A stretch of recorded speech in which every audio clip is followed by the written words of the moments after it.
I don't remember getting anything. I got swamped this afternoon, didn't see my email much after the time I sent email out though.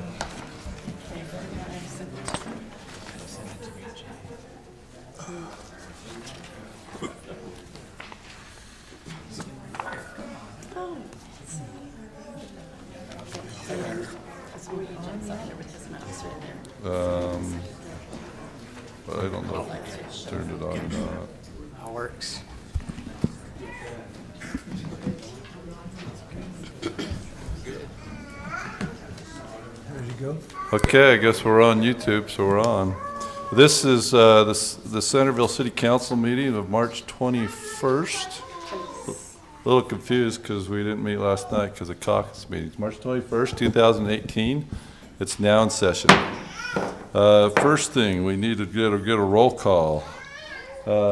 We have, going to my left, Councilwoman Ivy. Here. Meekum here. Yance here. So we have a quorum present. We are missing two of our council people, one with sickness and one with a family or Unavoidable scheduling conflict. scheduling conflict. But we do have a quorum here, so we will start our meeting. We'll begin tonight with a prayer or thought from Councilman Ince.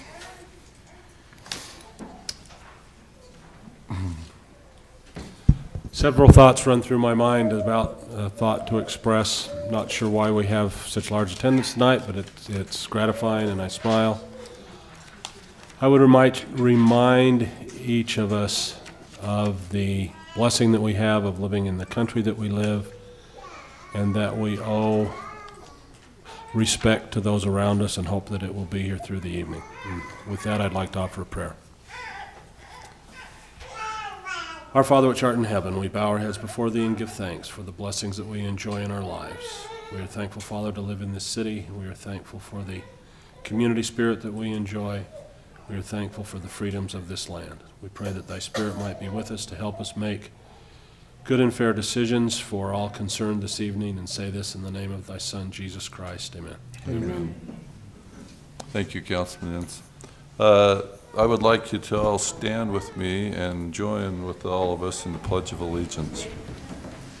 I pledge allegiance to the flag of the United States of America and to the republic for which it stands, one nation under God, indivisible, with liberty and justice for all.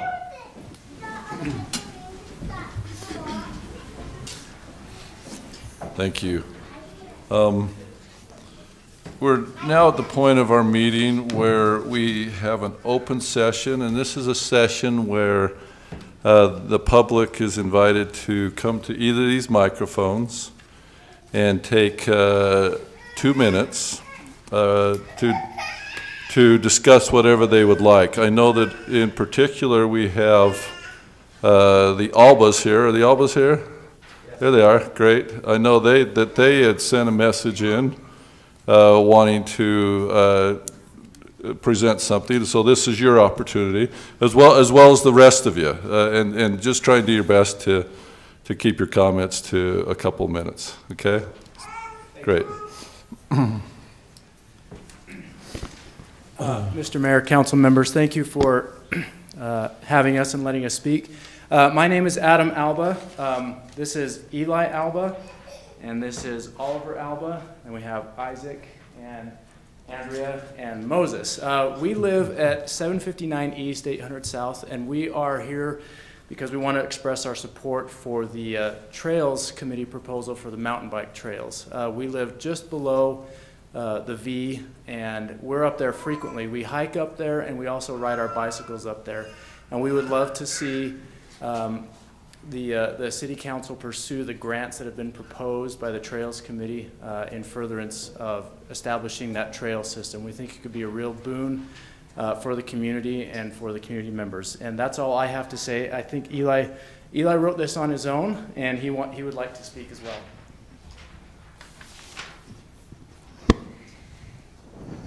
Hello, thank you for letting me speak to you. My name is Eli Alba. I love riding my bike with my dad on the bike trail. I would love to ride my bike on a bike trail for kids. I hope the city builds a bike trail for kids soon. It would be big enough for 2 kids to ride on. I would tell the workers to put a parking lot for the cars. I would make 20 tent spots on a trail to walk on. I would make campfires on each of the campsites. It would be nice to speak to you. Bye.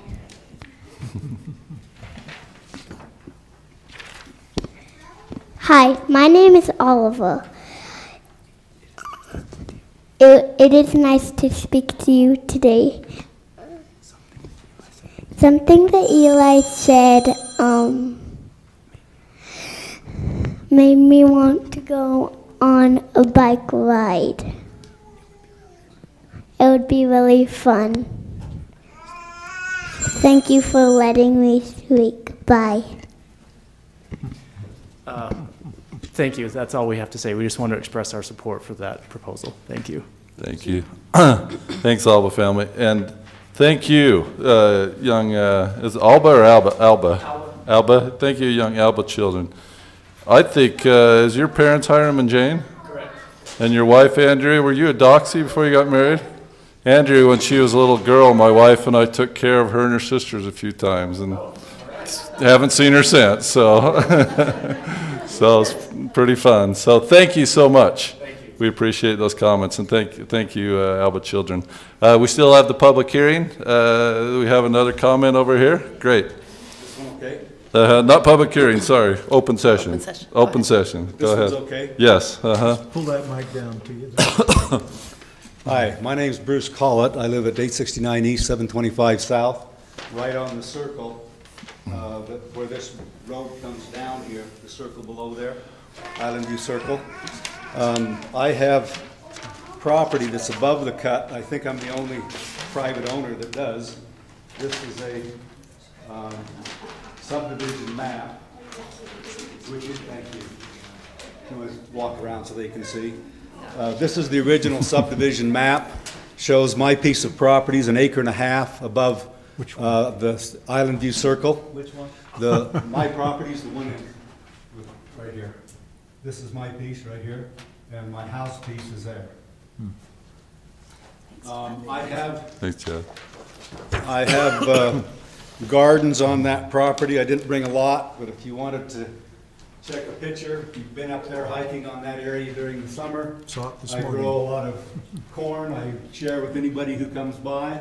I can vouch for that.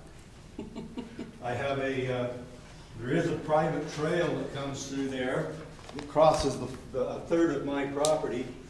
On this map, if you take this road here, it comes down to right about there, and then that's my gardens are. And so I have people who cross there. I have never put up, I have put up a couple of times a sign to stop it, just like the church does with their lots because of property, to maintain the title to it and everything, and trespass. So I do close it off for a day once in a while, once a year, hopefully every time. But my intent is, that's available. Maybe that's the way you get up there, if you go through our circle or whether you go in the other one. That actually comes out in the next circle over. It doesn't come out in our circle. It comes out in the Ridgeline Circle, which is the next one south from Island View Circle. I have several concerns with the trails that are over on that end. The cut and the hill right there is a natural barrier, and there's very few people that go up and down the hill across that cut other than on my area and into the farther end into Bountiful a little bit. Most of the time people either go over and out the road or out the Bountiful end. Those who do come across, like I said, they go across the third of my property and then into Ridgeline Circle. I have several concerns because of the use that I have with it as a garden there, and then I store a fair amount of stuff there. I have 2 to 4 vehicles a year that come down that road in snow conditions, get stuck, and it takes me 2 to 4 hours to get them out. The last one I had this winter tore up probably 400 feet of hills along it, trying to get up various places and stuff before I finally saw they were up there. I have a small tractor there, and usually I can help people get out when they get stuck. I'd like to have that road actually a way that I could shut it off, but I've put a thing across it and people have complained, so I don't dare do that because it's above where I actually own. But there is no exit or anything there for vehicle traffic. Additionally, I have a lot of theft problems there. I keep all my gardening equipment and stuff up there, and probably once a year I get a fair amount of things that end up missing. And so I really I pay attention, and kind of when people go through, I welcome them and, you know, kind of try to see who's coming through so I at least know. If I see somebody loitering up there or something, I'll go up and kind of see what's going on, and my neighbors have been good to tell me that. So I would actually prefer that the trails, if they are done on the upper part of this hill here, that they be over in this area, over here further, and not here, because anything below the road encourages people to come down onto my property. And Oh, can you hold that up a little bit more so we can see what you're showing have you us? been up on the property? Yes. Okay. This is the road that you came down. Did you see my gardens and stuff, the terraces and so on? They're all right here, right in there. Okay, so any of these trails right in here would encourage people to come below this fire break road. Like I say, I'm the only one that really uses this with the vehicle to get onto my property. I don't mind if people come down there. The trouble is they come down and they get onto my property and get stuck because it's steeper. So in this area, I would have a lot of concern about that. I was on the Hillside Development Committee when that was done, and I understand that 13 acres has development potential and at some time could be developed. And so all of us have, assumed that would at some point take place, and that would obviously be the highest and best use when the city decided to do that. In the meantime, the trails, I think we need to be careful that we maintain a good buffer there. And again, I'm the only one with property there and stuff to probably be the first one to be passed or whatever. So my concern, like I say, is mostly on my end, but I think that we need to have a good buffer. And the hill is a natural one, but because my property is above that real steep cut, that's where all my gardens are and stuff, I'm really basically in the property above rather than in the property below. So that would be my concerns. I'm not necessarily opposed. I hike there myself all the time, and I encourage people to cross my property to go up and hike if they want. I have no challenge with that. I just want to maintain that as a private access so that I don't lose rights to it and stuff. Thank you. Any Thank questions? you. That's great. Thank you so much. Thank you. Open session still? Yes, and make sure y'all introduce yourself as well too. Okay, my name is Patricia Marsh. I live at 874 East, 725 South. I live in the same circle with Bruce Collett, and we do experience issues with people walking across his property diagonally down that steep hill, and because it's a sandy hillside, it is pushing down into our yard, destroying our rock wall. So it does impact us, any kind of traffic that goes up and down his property or ours. Quickly, I just would like to see the county or the Trails Committee do a sufficient amount of due diligence, and I'm not sure that I've seen that accountability from them. First of all, I'd like to know as a citizen if they have canvassed the area that would surround this bike trail and talk to the residents who live there, who would be impacted by the usage that they're proposing, both foot traffic, bike traffic, and car traffic, about parking issues. Where are they going to go to the bathroom? Are they going to be building fires up there? These are issues that would directly impact our home and our life. I know when the mayor ran for his current position, he said that he was opposed to any hillside development, and I support that as well. I'm not saying I don't want the trails to be built up there, If they do build trails, I would prefer that it is not west of the Fire Break Road. That would provide a buffer for those who live there against the noise, the traffic, the erosion. I don't know if you're aware of this, but that dust bowl up there where they do the motocross or dirt bike, it creates a dust cloud that floats right over the mountain and dumps on the road right where we live, onto our homes. So we are directly impacted by what goes up there. I would just encourage either the councilmen and women or the bike committee to go door to door and speak to the residents. No one has contacted me, and I've asked for that, so I would think that's very important. I think parking up on First South is going to be an issue, both on First South and up there where they propose to have parking on a dirt lot. I don't see that that's possible. Anyway, that's all I have. Thank you. Thanks, Patricia. Thank you, Patricia. Someone else for open session? Come on up. Either side. Either side. Make sure you give us your name. Social security number. No, you don't have to give us that. Name and city of residence. Name and city of residence. Thank you, Steve. Dale Perry, Centerville, corner of 800 East, 100 South. My address is 115 Canyon Way. I live right at the mouth of the canyon where you go up to the trails you're talking about.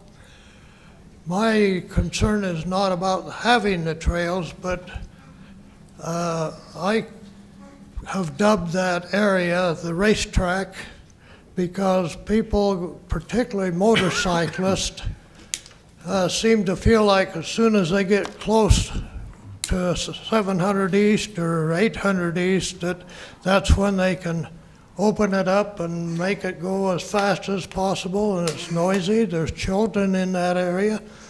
Like Patricia, I am concerned about parking. I would hope they have a plan to put parking up higher because there are a lot of people that park on the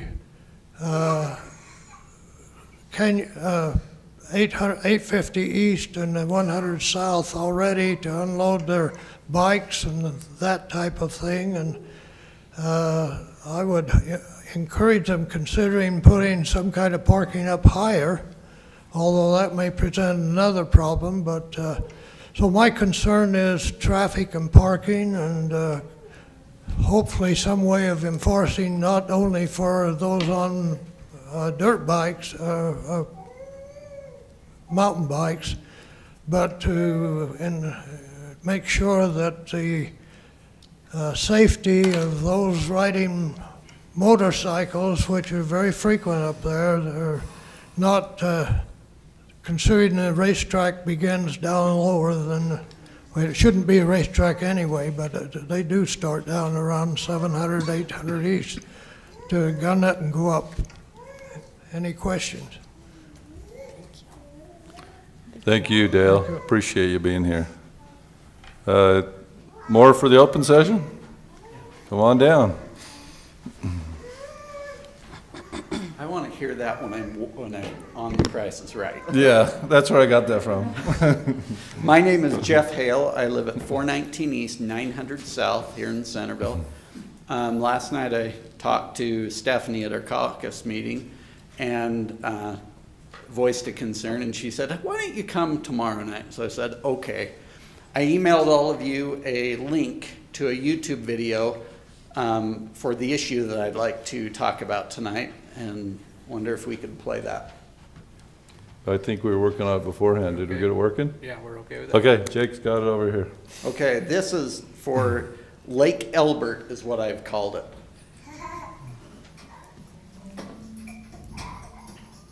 This is 1 block north on a day in January. It rained and snowed. Looks pretty good for the drainage.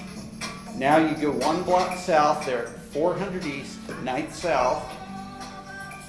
You're going to see this is Lake Elbert. It's also where most of the kids cross to go into down to J.A. Taylor.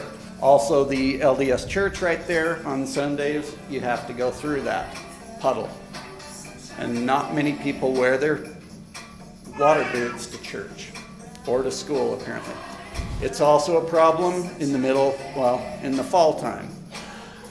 That is my wife that volunteers as a crossing guard every once in a while. She's actually had to stop holding up the stop sign so she can go over and carry some of the little kids across the pond so they won't get swamped. So in the meantime, nobody's out there with their stop sign. And it happens a lot. Anytime we have any sort of decent rainstorm in the summer, or anytime it snows in the winter. So by profession, I am a civil engineer, and in school we are taught water goes downhill. That's the number one goal that we have.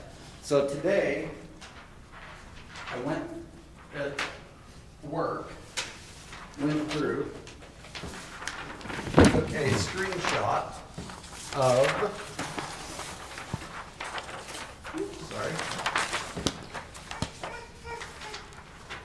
from Google Earth of this area. You can see all of the green rectangles are drainage locations, catch basins. The shaded areas all go to one of those drainage areas. The red area goes through Lake Albert. The yellow area, 13.5 acres, also goes to that same catch basin at the corner of 700 South 4th East. But it comes from the other direction. It has sufficient slope that it's getting there. And up above it, I show 5 or 6 different areas that are going to catch basins, and you can see that their drainage area, smaller area, less water, they have plenty of area to go to one catch basin, whereas we have that whole red area, whole yellow area going to one catch basin. And when it comes in the red area, along 650 East, down Albert Avenue, has a lot of slope. It has no problem. But then it gets to the corner where Lake Albert forms, and it has to go flat. There's not enough slope for it to get to the catch basin. That's why you're repairing the roads all the time. That's why there are puddles there all the time. You need, my opinion, is a catch basin needs to be put there right at that intersection to cut off all that upper drainage. And now the flat part just has to carry what lands on it from 4th East. Any questions? This is amazing. I've walked through that lake many times, but I'd never really realized what was causing it. So this is phenomenal. Thank you. Thank you very much for the information. Thanks, Jeff. We appreciate it. And you could have named it after yourself, you know, the lake. Albert Avenue. I know. Any more on the open session?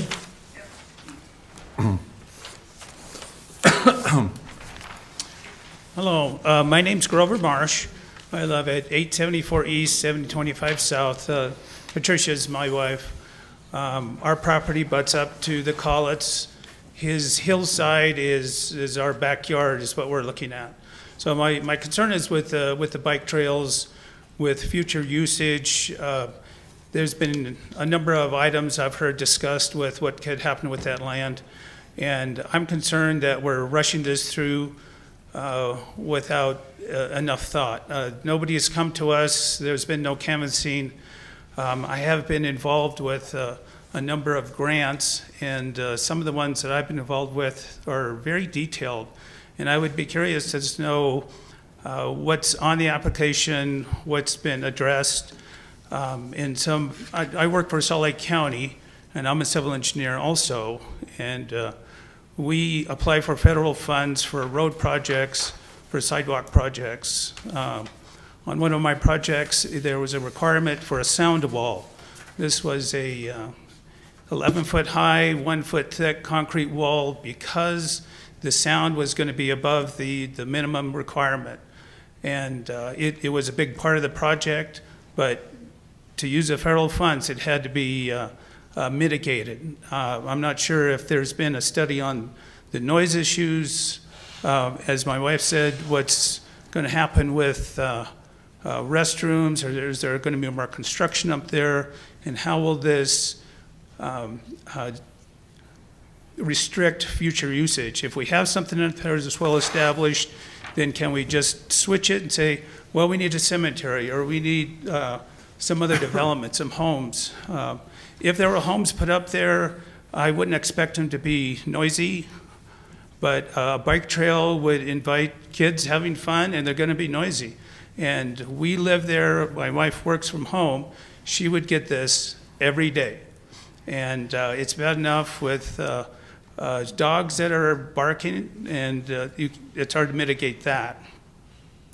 So I would like to look at this more. I know we don't have a full quorum. I would think we want the full quorum to get the full representation. I apologize for not being at the open house. I've been involved with the caucuses myself. And now that that's over, I'd be more than happy to look at this in a fuller aspect. Another question I have is, what other trails are available in the area? There's Legacy, that's a trail that I've ridden on, and I don't know what else is available in the area. You can still ride bikes up there as it is now. It's so close to the homes that it could adversely impact our homes, and I'm wondering if that's some sort of taking, because the value of our home is going to go down. If with the dust is one thing, if the noise is there, and I don't even know if that's going to be open during the winter, or going to be snowmobiles up there. I have some concerns with it, and I just hope we give it full consideration. Thank you. Thank you. Any more on the open session?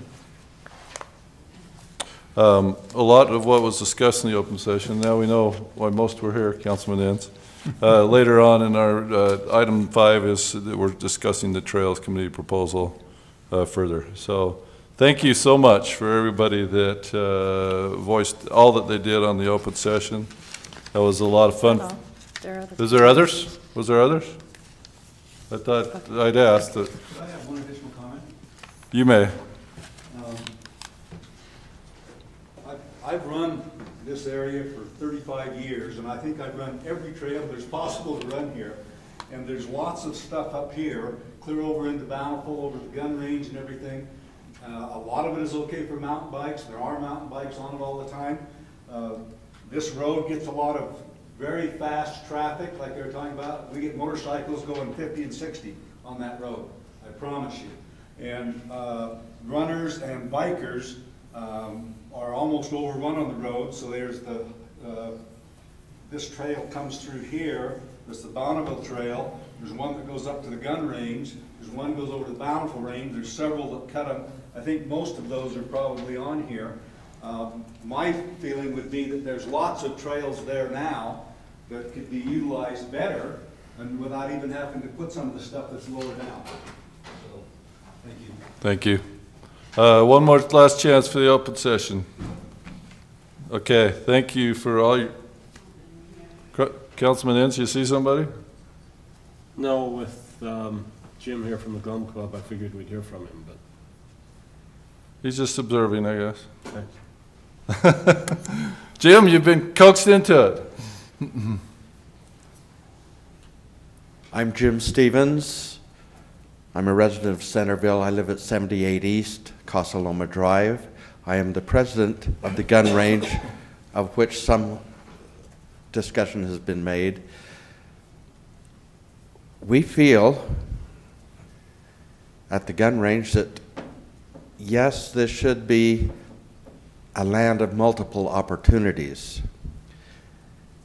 But as you saw these little boys up here who like to ride bicycles, and kids do, and motorcycles and four-wheelers and everything, I was the unhappy beneficiary of watching during a period of rapid fire on the gun range as two young men on motorcycles came over the 200-yard berm and right into the line of fire.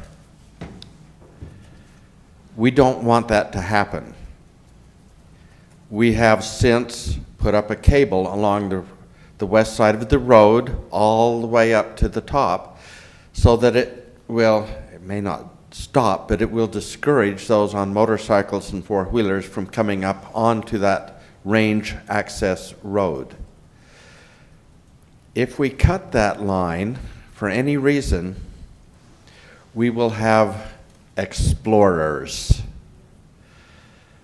And sometimes explorers wander into places that are dangerous. If there's live fire going on up there, I've never known a kid to pay attention to whether a flag is flying or not. And all of a sudden, a child pops up, and it's just simply dangerous. That's one of our greatest fears up there. We've trained Boy Scouts up there on how to handle firearms and so forth. I personally have trained single mothers who were left with their husband's weapon and didn't know what to do with it. And so I had to train them on how to take care of that weapon. I work with our police department, our chief of police, Paul Child, frequently. In fact, today I had somebody from the Unified Police Force come over and have me sign the same thing that our city manager signed today for them to be able to use that range. So the range is an important part of Centerville. We want it to stay an important part of Centerville, and we're worried about trails that come up and infringe on the safety zone. I think with the present explanation that I have of where the trail is supposed to go, we will be okay.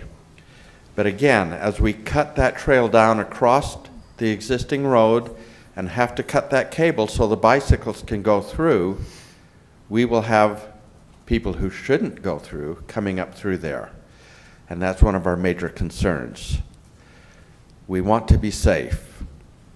We want to have people have fun up on that range and not have to worry about all of a sudden a child's head popping up where it shouldn't be. And that's our major concern. Thank you very much. Thank you. And I know that's a big concern. One of your gun club members, Bruce Farber, talked with the Trails Committee about the proposed trails it is and your long-range shooting and safety issues. And as mayor, my biggest concern, I know the council as well too, is the safety of our citizens. That's number one priority that we want for sure. So thank you. Any more on the open session? Can I ask a comment, since he'll probably be gone by the time we're done? You may. This study that was done with the NRA 25-ish years ago, Elwood was here and believed it was given to the city. We have not been able to find it. We found a letter referencing it, but not the study itself. I think probably Woody Powell has that, and I'll have to get with him and find out. That was the NRA safety thing. We'll look for that. I would be glad to cover the cost of making copies, getting it scanned, if you can help get it to us, please. Thank you. Sorry. Thank you. No problem, Councilman. Thank you. All right, this is fun. Any more? This is like so fun for me. First like participatory open session since I've been mayor. So thank you so much for all your comments. All right, let's move on then. We will close the open session. Let's go to minutes review and acceptance from the March 6, 2018 City Council meeting. Do we have any comments on those minutes? Any changes? Or a motion to accept them? I'd make a motion to accept the minutes as presented. I'll second that. We have a motion and a second. All in favor, aye? Aye. Opposed? Great. The March 6 minutes are accepted. Item 2 on our agenda is the award contract for the solid waste collection services. And we have some representatives from the solid waste companies here with us tonight, and we recognize them for being here. This is an issue that I believe Jake is going to cover. Yep. So Jake, turn it over to you. Okay. As you're aware, our solid waste contract that we have with ACE is set to expire on June 30th of this year. So about a month ago, we went out to bid for a new contract. We're going for a 5-year contract. We received the bids about 2 weeks ago, opened those, and have gone over those thoroughly. I have them sitting right here. If you guys ever want to take a look at them, it's thrilling reading. Thanks. Anyway, all 3 that submitted were definitely qualified. We received a bid from ACE, from Waste Management, as well as from Robinson. Went through all of those. They had a similar level of service. They want to continue to offer a Tuesday through Thursday service like we have right now. Similar route, similar schedule. When it came down to the pricing, you can see here, this is here on table A, is the per container pricing for each of them. So we were asking them for pricing on solid waste, second can, green waste, and its second can, and recycling, and the second can for that. It was really kind of difficult to tell what was actually the lowest bidder, looking at it this way, if you just look at the price per container. So what we did in my pricing analysis is bottom line what it would cost to the city if we went with each contractor. And that's what this table B shows here. We have you can see the columns here. We've got the container type, the number of customers or residents that use these containers. And then we have in here, well, I guess table B is what we're doing right now. Sorry. Yeah. Table C. Table C shows that price per container that they put in there. And then the actual total amount of revenue that we would receive charging the customers based on those containers. So bottom line, if you look down at that total, is the amount that we would be paying to the contractor for their services in collecting the solid green waste and recycling. One thing you'll notice here, what we asked for in the RFP is that when it comes to the recycling tipping fee, that would be included in the cost per container rather than be a separate charge to the city. Robinson made an exception to that, and you see that here where they wanted the city to continue to pay, well, the full amount of the recycling tipping fee. Right now, we have an arrangement with ACE where we pay 50% of it. This is different from what we're doing now, where we're asking the contractor to pay the full amount. So we had to add in, this is an average of what the full payment was for the last year for our recycling fees, even though with recycling nowadays, the price, because there isn't a demand, the cost to get rid of it is going up. So the contractors, ACE and Waste Management, were willing to take on that. So when it came down to it, you can see here the total cost to the city. ACE was the one that came in at the lowest, and it's really close. I mean, look at that. It's $42,866, $43,359, $43,720. I mean, it's within $1,000 out of 48. And because ACE did come in the lowest, we're recommending that we continue to go with ACE, to enter into a contract with ACE. And that's something we would be working on, Lisa would be working on with ACE here, and then we'll bring that contract back to you. Yeah, so if you're inclined to award the bid tonight, it would be awarding it subject to entering into a written contract, which will add a number of other terms pursuant to the RFP. Is there questions for Jake? Questions? There's a comment on here that I didn't realize. Middle of the second page.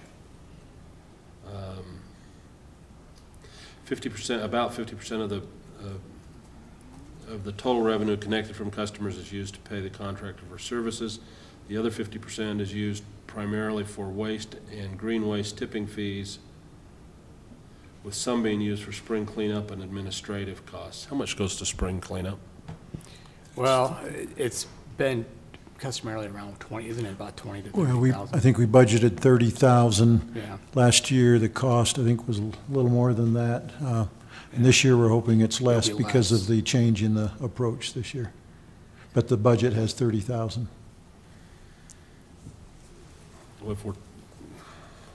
Since we're eliminating the curbside pickup, Yeah, what we're talking about tonight is not what rates you're going to set for this new fiscal year based on these contracts. It's about awarding the bid, and we can have in a later council meeting the discussion. When we bring back the contract, the intent is to have a discussion with you as to how you want the rate components and what you're actually going to charge the residents for that. Okay. Right. Because there's a policy decision to be made, maybe several policy decisions to be made in there. Are you trying to, for example, right now, we have some subsidization going on across the types of collection. And it's my recommendation that you align it with the Actual cost. Actual Actual cost, cost. yeah. one of the things that I thought we were going to do was ask for weekly recycling pickup. But we did not do that. No, we had an option A and an option B. Option A was to use the green waste container for solid waste during that off-season, and then option B was to use it for recycling. But I was advised by all three that it's not a good idea because there's contamination of that green waste container. So it was strongly discouraged. It would be difficult. Most of that recycling would probably be rejected. We'd have to pay for that going to the landfill anyway. That actually, and since we have an expert in the audience, maybe she would answer a question. That actually disagrees with what we were told in the council meeting, that quit worrying about washing out the milk cartons. It doesn't matter. Quit worrying about the oil and stuff left in a pizza box. It doesn't matter. It's not that clean anyway. So that's what Ace told us 2 years or about 2 years ago. Could you answer? Come to the microphone. I'm Beth Holbrook with Waste Management, and so Also a Bountiful Council and lady. Yes, in a Bountiful Council. And so one of the things that you are just bringing up, it does matter. So Waste Management actually operates a MRF here in West Jordan. And one of the things that we look to do when we do any type of contract in terms of hauling and recycling is we like to make sure that the contamination is as minimal as possible. And so a lot of times we will talk specifically about your reference to oil and pizza boxes. Those are the types of things that we do look for. And we do look for relative cleanliness balanced with the fact that, of course, we live in a desert environment. We're the second driest state in the nation. So we don't ask for, extremely clean, run it through the dishwasher type of scenario for your plastics. But, spooned, cleaned out, and everything else, balancing out where we live as well as what commodity has value with. So from that perspective, absolutely 100% cleanliness matters and contamination matters. So the more that we can reduce contamination, the better the product will be and the better it sells. So we have a commodities broker with Waste Management, and that's specifically what we do on for all of our cities for education purposes on recycling. So, thank you. Thank you. Ace, would you like to talk? Yes. Great. Go on up. Hi. So my name is Mercedes, and I work for Ace Recycling and Disposal. We probably need a last name for the record. Oh, Anto, A-N-T-O. So probably back when we said that it was okay to, you don't have to completely, like she said, clean it out, just empty, toss it in your recycling bin, because the markets were pretty good back then. Right now, the markets have taken a toll, and we will be implementing a recycling education. Our recycling coordinator she just finalized our new flyers, and we will be doing education for your city. So things don't have to be extremely clean, but they do have to be a little bit cleaner than, like, we can't put pizza boxes in there anymore. You can't leave your milk in there anymore. It has to be, at least rinsed out. So we do plan to educate the residents because the markets have been changing. Any questions? Don't think so. Thank you. Okay. Bill? That help you out? I just have that one other question. Okay. Did we ask about weekly recycling? No, that was not in the RFP. No, we don't recall being directed to do that. I don't remember that. Okay. At one time, there was some discussion about that some time back, and my reaction to that was, why increase the cost of the recycling for everybody by going weekly as opposed to just having somebody take out a second recycling can? And then they would bear the cost associated with that rather than everybody paying more because of a weekly recycling. It's a fair comment and statement. Council members, any further questions? Okay, I do have one more. I'm sorry. I don't know why I'm so interested in this. It's garbage.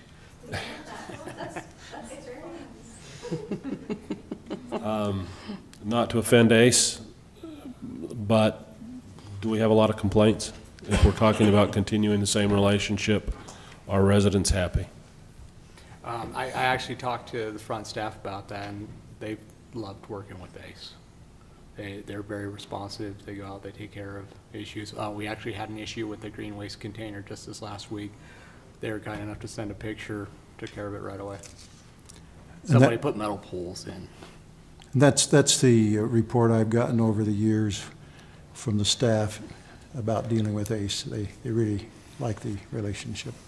Okay. But Bill, to be fair to the others, I did call some of the references, the other cities that worked with Robinson as well as Waste Management, and they also said that those companies did an excellent job too, very, very minimal complaints.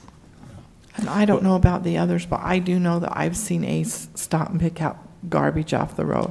I've been amazed at what I have seen some of their drivers do. Thanks. If no further questions, do we have a motion?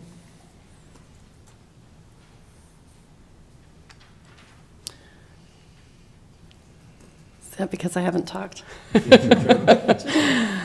I move that we award the bid for solid waste collection services to Ace Disposal based on the analysis of the bids that have been received that Jake's presented to us, and conditional upon the Entering into a contract for the services. that Lisa will return to us. There we have a motion. We have a second. Second. We have a motion and a second. Let's do a roll call vote, starting with Councilman Ince. Aye. Aye. Aye. Motion passes 3-0. Thank you. And thank you all that participated in submitting bids, all three of the companies. We appreciate it. Next on our agenda is the public hearing for the final subdivision at Moss Acres. And to start our public hearing, we will start with a staff presentation. It looks like Cassie is going to do that presentation for us. Thanks, Cassie. Okay, thank you, Council. Good evening. This is a application for a final subdivision plat at 2026 North Main, it being 4 single-family lots called Moss Acres. There is currently a historical home built in 1896 on the property, and it will remain there on Lot 3, along with the existing shed on the property. The rest of the sheds will be removed.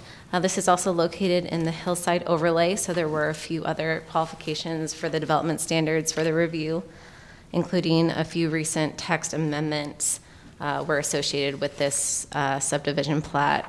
A few months ago, the minimum widths for the lots were reduced for slopes under 15% and under 10%. So there were a few slopes on this, a few lots with over 10% slopes on this property. So those were now at 80-foot widths because of the text amendment a few months ago. There's also a secondary fault running through the middle of the property, as you can see in the dark black here. And city code requires a 30-foot setback from this fault, so that whole shaded area is incorporating the 30-foot setback on both sides, so the fault is down the middle of that dark space. And so the historical home, as you can see, is located within that fault area, so that will be a non-conforming structure if it ever wants to be demolished at any point. But the applicant does want it to stay, and it is staying. So every other building pad is on lots 1, 2, and 4 have more than enough space outside of that fault line setback for a good building size. All of the problems that we had along the way have been resolved, so this went pretty easily at the Planning Commission last week. And I'm wondering if you have any questions for me. So you may have said this and I wasn't listening very well, but the existing building is within that 30-foot zone, but because it's existing, just that's... a part of it, Yeah. Yeah. Yeah, but all three others have building pads that would, suitable building pads that would be outside that zone. Yeah, absolutely. Further questions?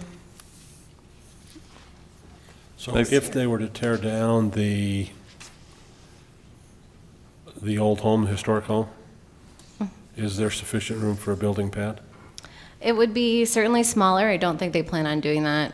I understand. Partially for that reason. But if. Yeah, it would just have to be past that black line, so it would be kind of squeezed into the corner a little bit, but there's room just for a smaller structure.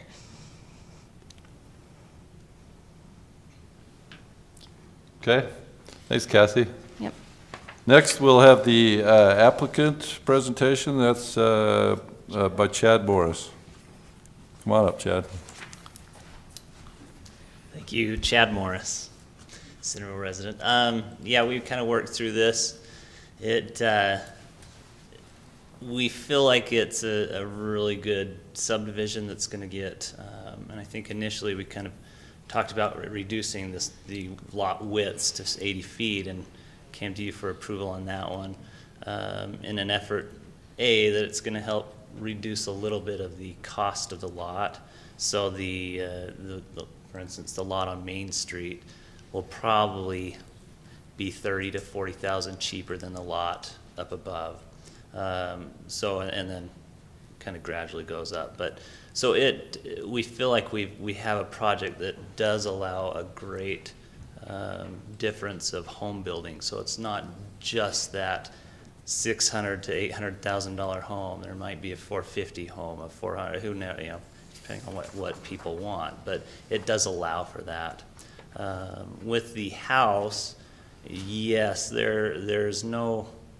In fact, when I first spoke to the Mosses about purchasing this, that was one thing that they were hoping for as well, as keeping the house up. It is a very historic home. I don't want it on the historical list because I've just had problems with that in other cities. I'm a real estate agent, so in the sense of listing homes with it like that, it's tough to make repairs and that type of thing. But we would love to have the home stay and eventually possibly add on to it or update it or whatnot. And we've talked to Corey and Cassie about that and the process that would need to happen through that. But the home is actually in very, very good shape. Again, I've dealt with a lot of older homes. Another one that I've dealt with in Centerville, but this one it's in really good shape. And the previous owner has taken a lot of care for it, and so there's no need to tear it down. So, any questions? Questions for Chad?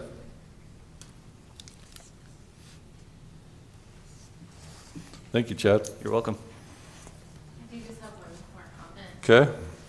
Chad, I do hate to break this to you, but it already is on a list, a historic list. It's on our significant sites list, but there's no. Yes, there's no historic. I mean, Yeah. it's not. So we recognize The city recognizes that as a significant site within the city, but there's no restrictions on what you can do with it, so you don't have to worry. Your big worry is the fault line, so not the site.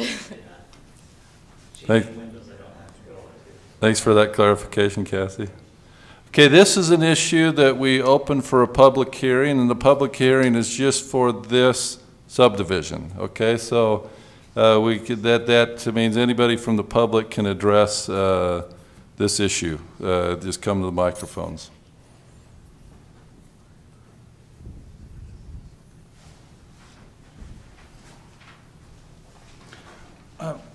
Grover Marsh, Centerville City. I do have a question concerning the seismic viability of the old home. It is in a seismically active area. We are scheduled, the geologists say we're going to have a major earthquake. How safe is this structure? Even though it's stood till this day, is it seismically safe? Has it been retrofitted? Is my only question. Corey or Cassie?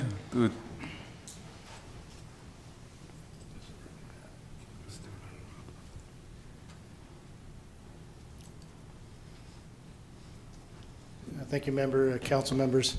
I'm not an expert in building codes, but I'm knowledgeable enough that the time that this was built, it probably does not meet seismic standards of today. And so this was built, it exists, and it has a right to exist there.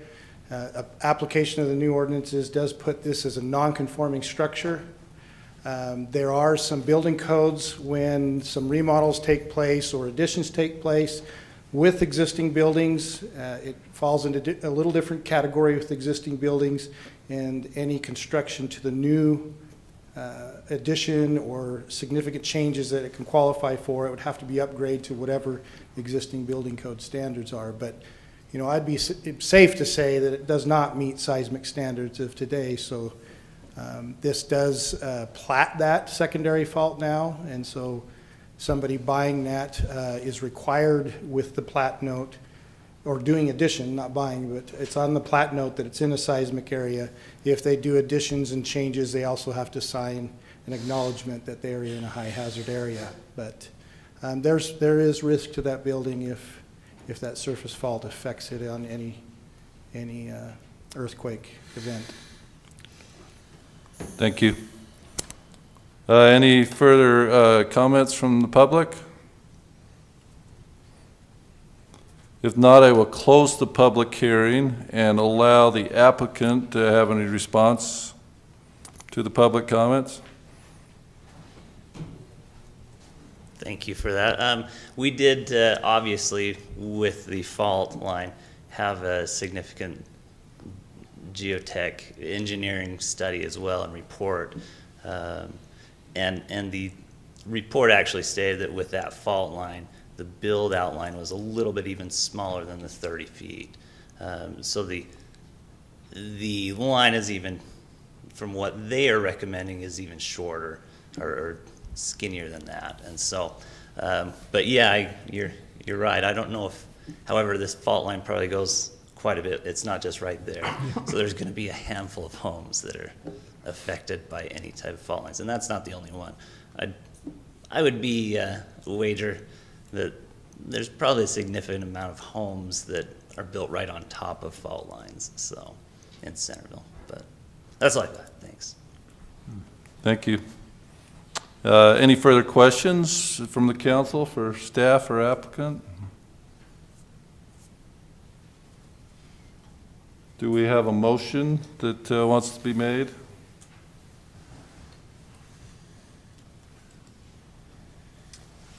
I would make a motion that we approve the final plating of the subdivision, where is it, Moss Acres? Yes. As it's been approved by the Planning Commission. Any further debate on the motion? I'll second it. So we have a motion. What's that? I'll second it first. Okay. Good. Sorry, thank you. Thank You're you. welcome. Any further discussion or debate on the motion that's been motioned and seconded?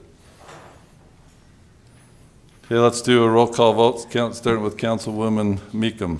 Aye. Aye. Aye. Passes 3-0. Thank you. The next on our agenda, and we are so excited, Marcus and I, because we're both CPAs, to have everybody coming to hear this financial report.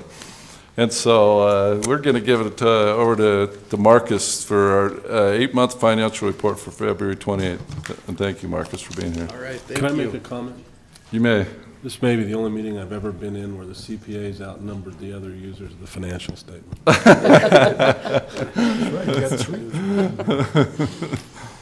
All right, so yeah, we'll get into the February financials. If we go to page 1, this is the cash position by fund over the last 11 months, so you can kind of see the trend. The cash has been increasing. We're up about 300,000 over just last month. PTIF interest rate is also continuing to increase. The general fund balance looks good. Whitaker jumped way up, and that's due to about a $28,000 additional transfer that was made from the RAP tax money. But any questions about this cash position by fund? We can move on to the next sheet. The next page, we go down to the next page, this just shows us our cash position again, but it also shows us our restrictions on that cash. So it's not that we have the full 4.5 million just to spend on whatever. I mean, quite a bit of that is restricted. The general fund, there's the bonds, the deposits that are being held, the theater reserve money, the DUI funds, the impact fees, and then there's a small amount for the gun range deposit. And so those are the restrictions on the cash. You also notice that there are 2 funds that have loans from other funds. The sanitation fund owes the drainage fund about $12,000, and then the park fund owes the RAP tax fund $226,000 for that park project. But any questions about cash? Okay, we'll move on to the summary. So 8 months of the year is over, so that's 67%. So we'll compare the revenues and expenses to that 67%. Overall revenues in the general fund are 73%. Property tax is right on. We're going to come out a little bit ahead. I mean, we've seen the biggest chunk that is going to come in, but we're still going to see a little bit come in every month the rest of the year. Sales tax is the biggest driver of this, and it's looking good. We're at 69%.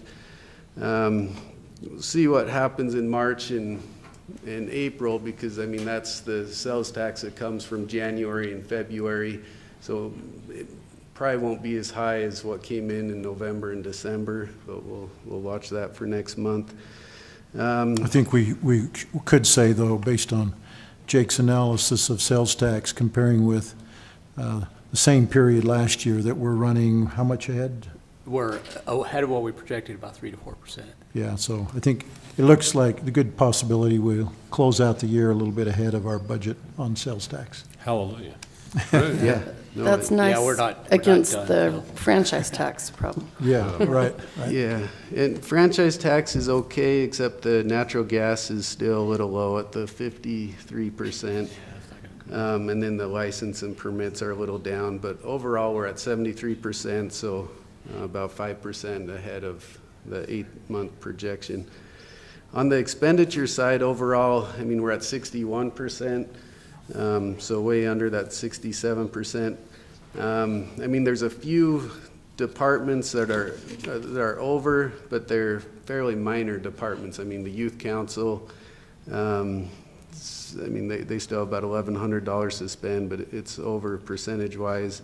Engineering's a little bit over, Parks and Rec, but I mean, there's some small ones, but it doesn't really affect the overall general fund. But any questions about the general fund? And as you know, on the right-hand side, there's page numbers, so you can see the detail of the actual financials that come out of the accounting system. So we can look at any of those in more detail if you'd like. Moving on to the RDA fund. I mean, the RDA property tax increment will come in March. So next month we'll be able to see that. The expenditures in the RDA fund, most of that is just allocations to the general fund. The Maverick 1250 North intersection, and then budgeted transfers out of that fund. The recreation fund, minimal activity there. There's some softball revenue. Baseball? Yeah, Baseball, not softball. Okay, sorry. Baseball revenue. The RAP tax fund, I mean, it's still looking good. The revenue side's at 70%, so that's coming in a little ahead of schedule, so that's great. The expenses. Let me explain something there. I think you may know this, council, but whereas the general sales tax is allocated or distributed to the cities on a 50-50 formula, the RAP tax, all that is collected here, comes here. Comes back to the city if it's collected in Centerville. That's why it's a little. Let's change the other. Can we do that? You need to talk to the governor. Yeah. In the cemetery fund, not a whole lot of activity there either, the cemetery perpetual care. If we go to the next page, I mean, no activity in the debt service fund in February. The capital projects fund,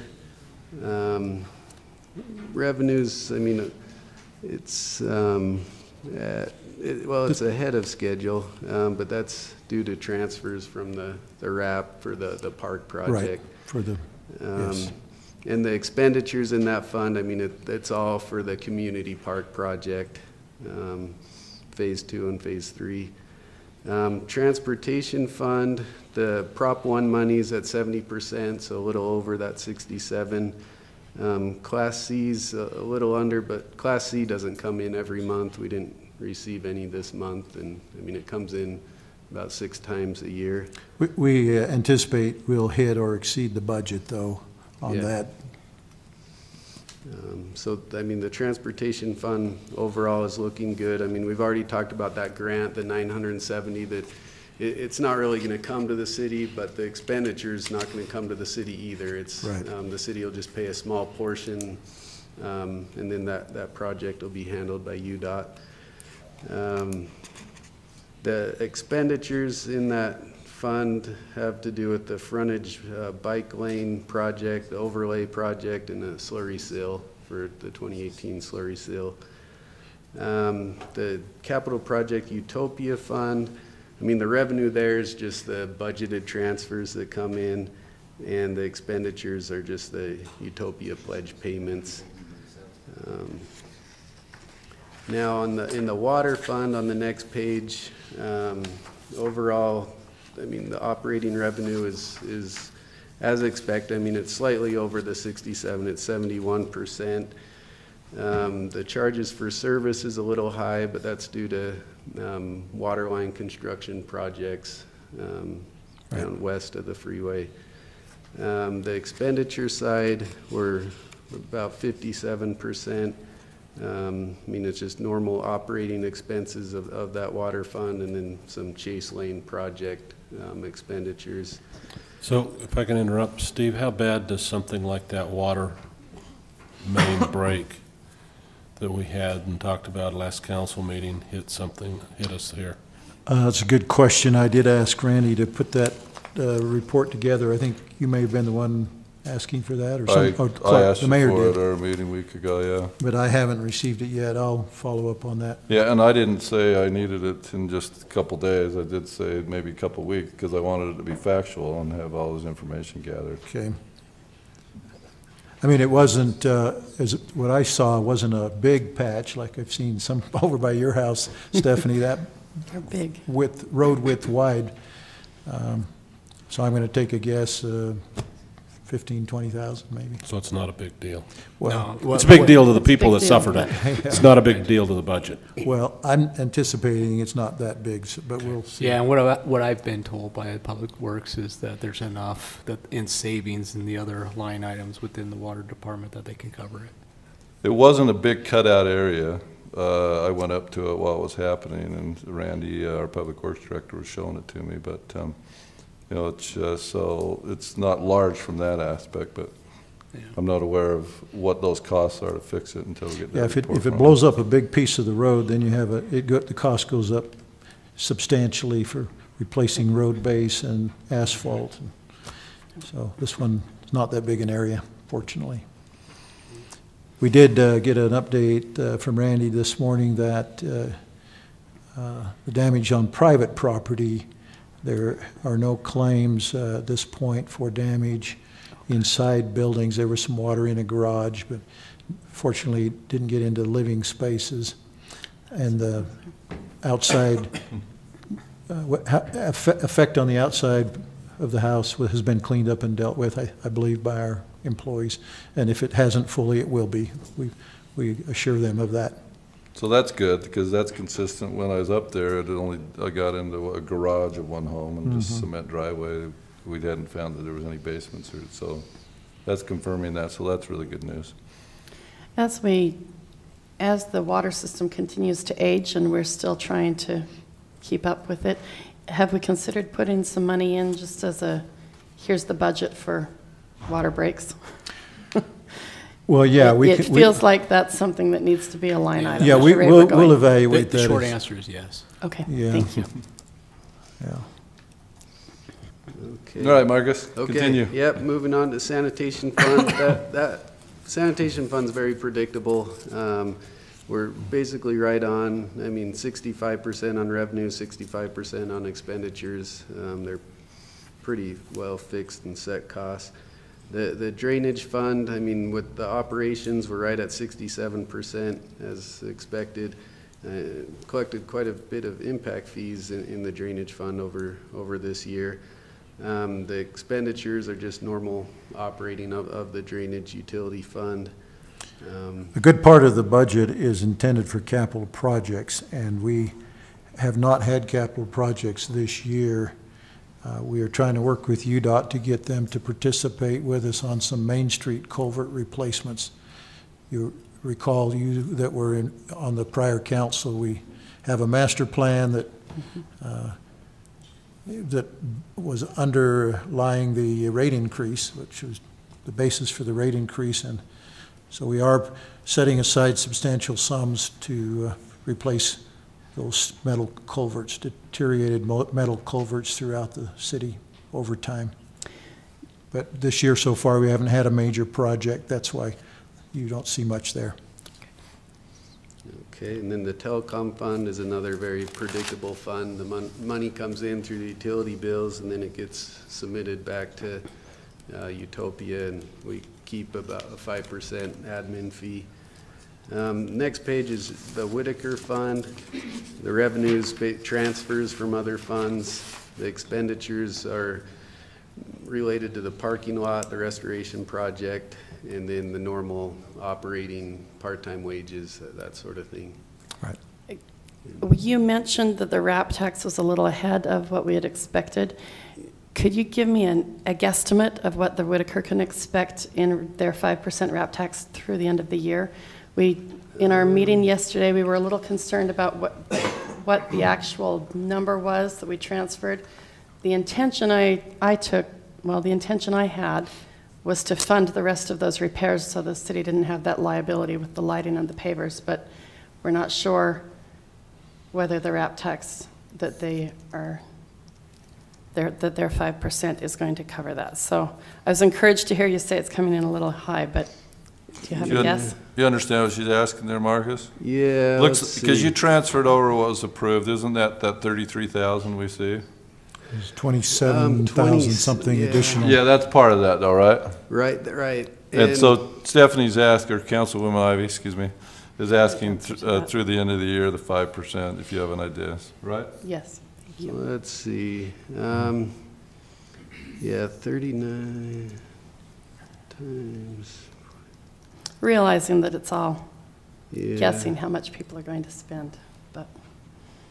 So we're about, we're 3% over. So if we go 390. we need to keep in mind that we've had the 2 big months related to the holiday season. I would be reluctant to give you any impression that there will be more. I think we need to wait and see what happens. Yeah, I mean. Do you need Marcus to do you need to confirm that? Get back? I can discuss it with you. I just, I mean, it's 3%. I mean, it's probably going to be maybe $1,000. I mean, if things keep going, it's not going to be a huge amount. But we are, I mean, we should be at about 67%. We're at 70%. So that's about $10,000 ahead of schedule. And 5% of that, I mean, it's not a ton, but so it's, yeah. So when you have that for sure, just pass it on to Appreciate it. Yeah, I can do a little city better manager, analysis on that. you can get it to us. Thank you. Okay. Thanks. Yep. Any other questions about the February financials? Okay, thank you. Thank you, Marcus. We appreciate that report. Yeah, thanks. So, next on our agenda is item number 5, discuss the Trails Committee proposal for additional trails on city property. I know we had many people commenting on this in the open session. We're just going to, this council have a discussion about this. The city has been feverishly looking at items related to that. I know that we had some officials, quite a few up there walking the roads today. I know that we've had people looking at the grant application and what's required with that. I know that we receive responses in from the open house. And so I would just say, council, let's have a discussion, and staff as well too. Steve, is there more information you want to pass on before the council starts discussing this, or? Yes, I think it would be appropriate to share from our field trip today. But let me back up to the open house. The open house was extremely well attended. The Trails Committee did an outstanding job of generating interest for that, and I think they're to be commended for that. I think we're going to commission them to provide support for all future open houses. And you're planning our next party, along with Lisa, okay? I mean, and we had 163 surveys, forms filled out and turned in, and as anticipated, overwhelmingly, those were very favorable to the proposed conceptual plan. We have I don't even want to put pie charts up, that we had a Eagle Scout candidate compile the data, and that's online for you to see. I think we had 83% of the respondents were from Centerville. The others were spread over Bountiful and the other cities. And the answer to the first question is whether, in general, do you support the conceptual plan? The percentage was what, Jake? 93, it looks like. 93%. So, I mean, there's clearly a lot of support for this project, this proposal.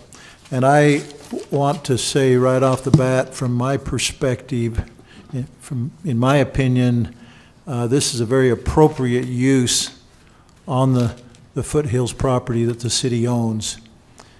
I don't want that message to be lost in what I'm about to say next, okay? So I do believe it's a very appropriate use and will be greatly beneficial to the community for years to come whenever it's built. But I cannot in good conscience recommend that it go forward at this time, because I've got some, and staff have got some serious concerns about going forward at this time. For some time, my concern has been primarily related to the road. That road is not suitable for handling additional demand for accessing that hillside. Yeah, people do take it now, but when you put in an amenity like this and increase the usage, people will also expect that the road be reasonable to get there. And I know that my successor, since I'm retiring in a year, in fairness to him, I can't leave him with all those complaints that will come in I'm certain if we increase this demand on the hillside without doing something with the road. And yet the road is not the only issue. There's drainage as well. The road and drainage are interrelated. And the drainage is not just a road issue, but what happens to it when it's channeled off the road, downstream, downhill, what happens to it? Do we have adequate controls in place?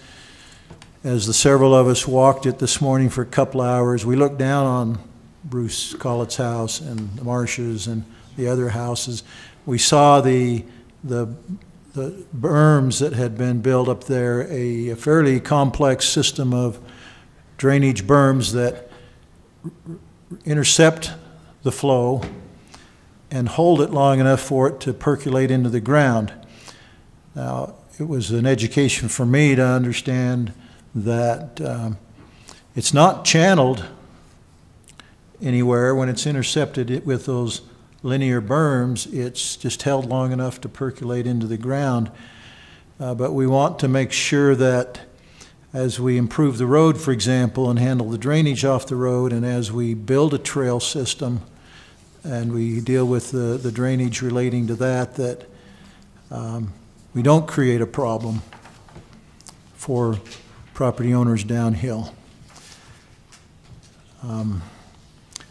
So while I again reiterate that I think the use is very appropriate, it's in line with our foothills management plan in the general plan, which expresses a preference for recreational uses on that land, a preference of that over that type of use over allowing it to be developed into home sites, for example.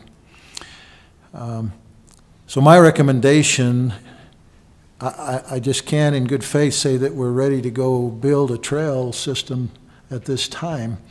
I would recommend that we need to proceed with a fairly comprehensive review of the drainage of that whole 180 acres, which I think we could do this year, and I think you could justify the use of drainage utility funds to pay for the study.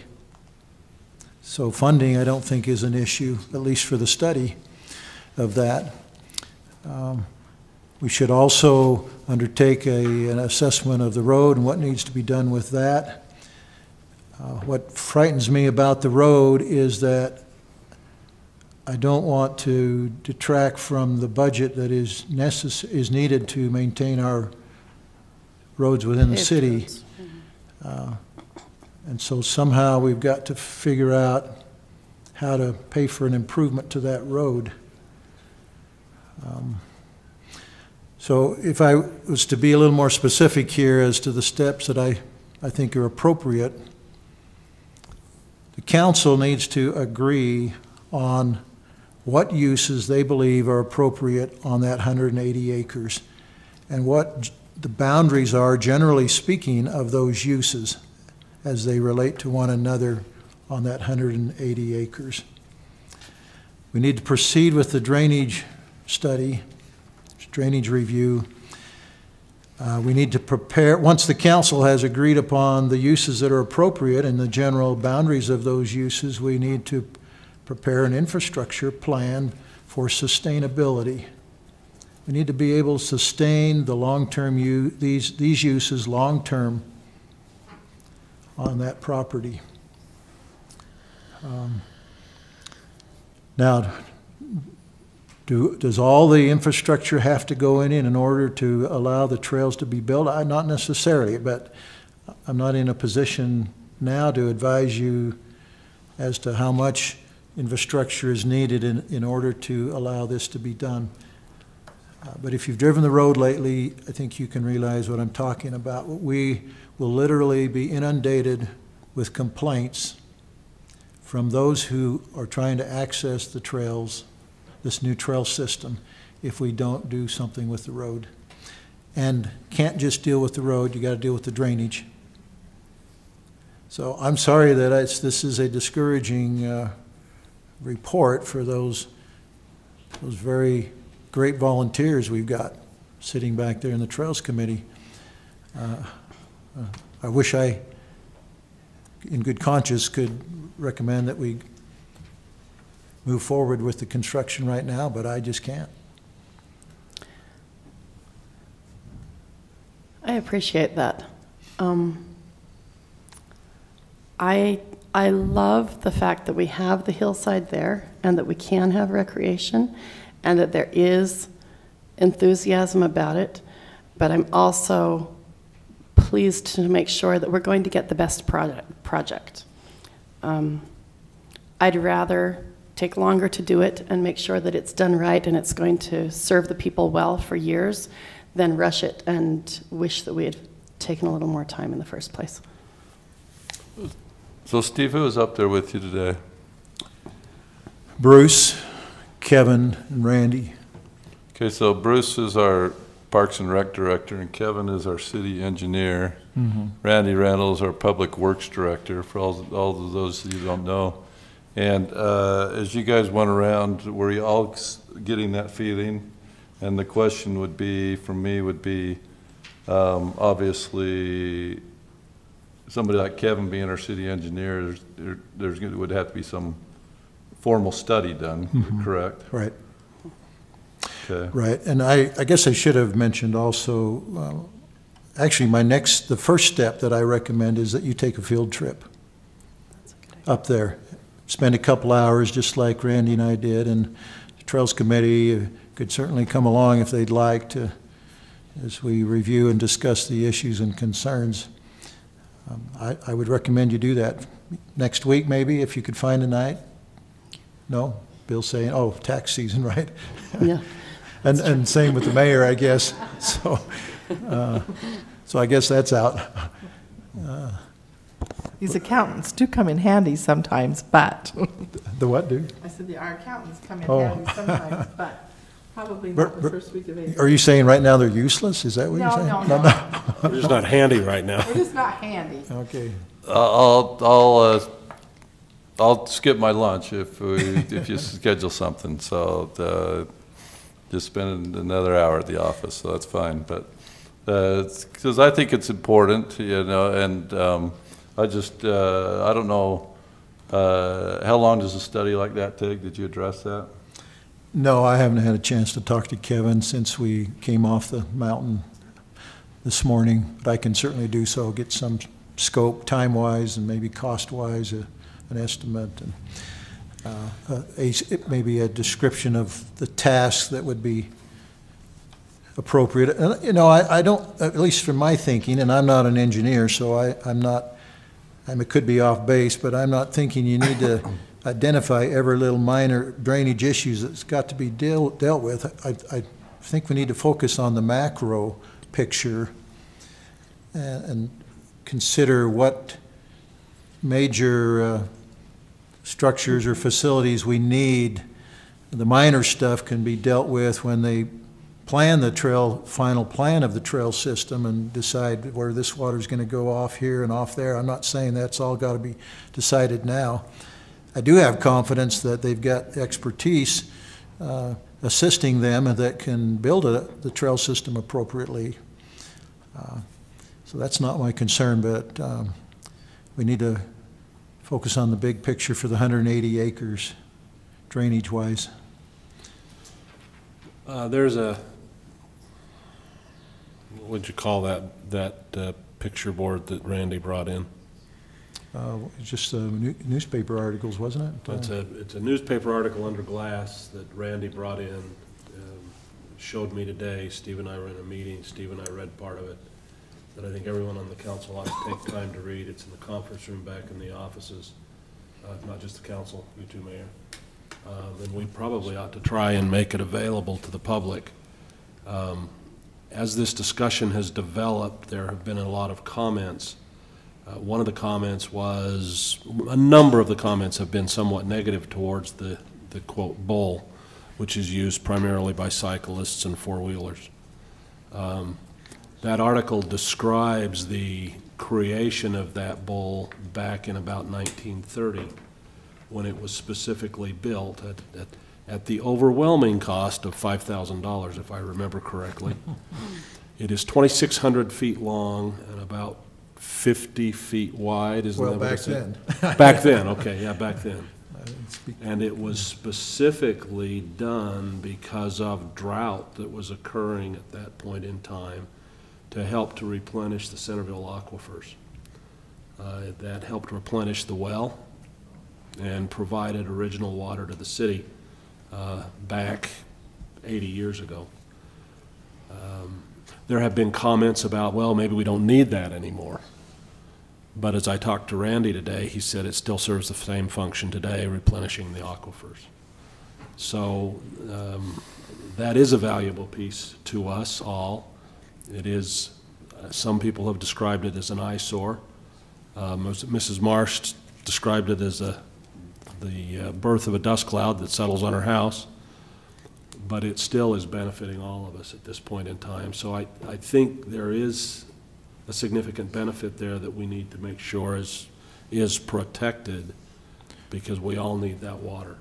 There is a significant abuse occurring, however.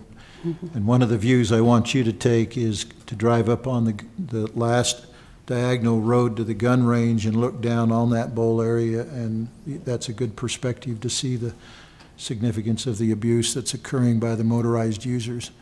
And we've got to get control of that somehow. What is the abuse? They're going way up, clearly outside the marked area of the bowl where they're supposed to be operating, going all the way up to that cable on that diagonal road. And that's can be a major task. I agree. I will tell you, the Trails Committee has worked hard on trying to curtail the abuse of the motorized vehicles up there, and it's a major uphill effort. Yeah. Because even when the Trails Committee has posted signs and said, here's where you're allowed and here's where you're not, the signs get shot up and then there you go again. And there were bets placed on, how many days will it be before the sign's been demolished. And it was days, not months or anything. So there really is an abuse problem going up there. Yeah, years ago, I'd say about 15 to 18 years ago, we had a proposal. The council at that time floated a trial balloon, you might say, the idea of closing that off to motorized users, limiting it just to the Firebreak Road. And the standing room only in this room reaction from those users caused the council to back down from that idea. I mean, theoretically, you would think that there should be the ability for all these uses to coexist in that area, that 180 acres, the gun range, hikers, mountain bikers, and even motorized users to some extent. But we've got to figure out how to do that. So in my informal surveys, I find that residents as a whole like this project. I think it's a matter of doing it right. And part of what you're talking about, Steve, is I can see how many more users does it get up there? I mean, I guess we don't really know, do we? We know that road needs to be fixed. You and I had that discussion in our meeting yesterday because especially the first part of its deterioration, and you talked about further. The other thing that I had was on the grant application. I wanted to make sure that any grant application that we did, that we were not locked in to if there was ever any emergency need to use that area, that we could not use it for that area without a significant financial impact to the city. And so that's something that I wondered about with any application for grant money as well too. So yeah, I don't know if you've seen what we did put online. Bruce got it just in the last few days. It's a 10-year maintenance obligation. You have to maintain the facility for 10 years.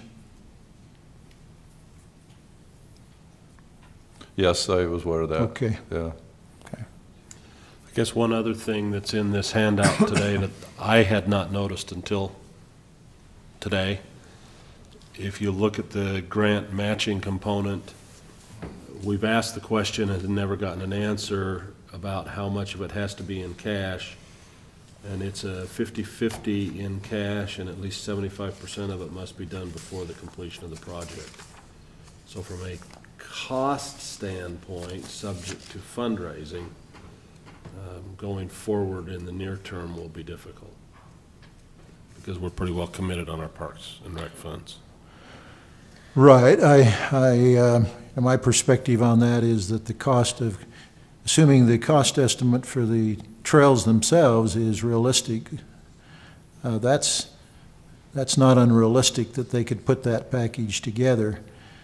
But improving the road is a more expensive matter, and that's where my hang-up has been for some time, heightened today with the field trip, and then coupled now with a belief that we at least need to review the overall drainage patterns and conditions of that hillside. Has anyone, and maybe Bruce can come up and comment, or maybe you can check, has anyone talked to the county specifically about the road? Because one of the planners from the county was here to the open house and a very strong supporter of what we're talking about. The county has grading equipment and the ability to do some of that stuff without us having to raise a lot of money, and Bruce is coming up to answer. Bruce Cox, Centerville Parks and Recreation Director. So Jeff Euler is a planner for the county and has been very supportive of this idea all along.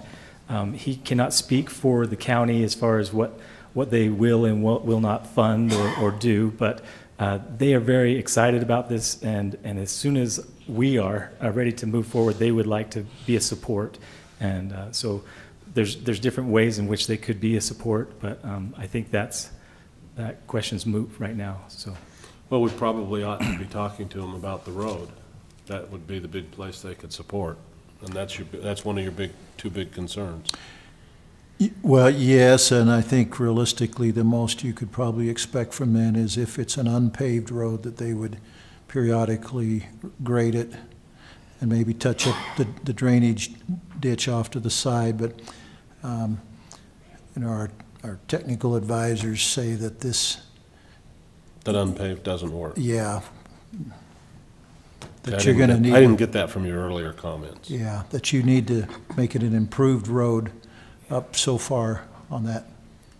And that's a possibility that the county helps with that, but we can certainly talk to them and are willing to do so. Yeah. Yeah. And so, if there's homework tonight you want to direct us to do, then we'll try our best to address it. Was there any response from Bountiful City Council? Have we investigated that, or has that kind of been dialed back due to these concerns? I can speak to that. Thanks. Mike Remington, We should have asked Beth when she was here. I said when she was leaving, I was like, I'm over here going to Bill, how can we get her up here? So the only response back that we have from representatives from Bountiful City is the Bountiful Trails Committee. Okay. And they've expressed interest as well. We did invite the council members and their mayor to the open house. But we do have the Bountiful Trails Committee's support for our project and our efforts. But directly the city council members, we don't have any word from them as of yet. Okay. But the Trails Committee has expressed that their city council has desires to make improvements on the hillsides, and they couldn't see any concerns as to why they wouldn't support us in our efforts. Okay. Good to know. I don't know anything about slopes and grades and whatnot, but are the roads supporting the bike parks and whatnot up in Draper improved roads or gravel roads? I've been out there one time with a coworker, and they had a designated flat parking lot that was down below in kind of a valley area, and then you rode up to the trail. Drive up the mountain. So our situation's obviously slightly different, where you would have to drive up an incline. And again, that is just one of our proposed trailheads. You know, we still do have the option for the Twin Hollow trailhead, and then we do know that many people do access the Fire Break Road and the shoreline from just the parish trailhead too. So the Dual Creek parking area isn't necessarily a necessity to add in some of these trails. I get that the road's in bad condition, in bad shape, and people probably will tend to drive up that. But there are other options at the moment to get up there. So.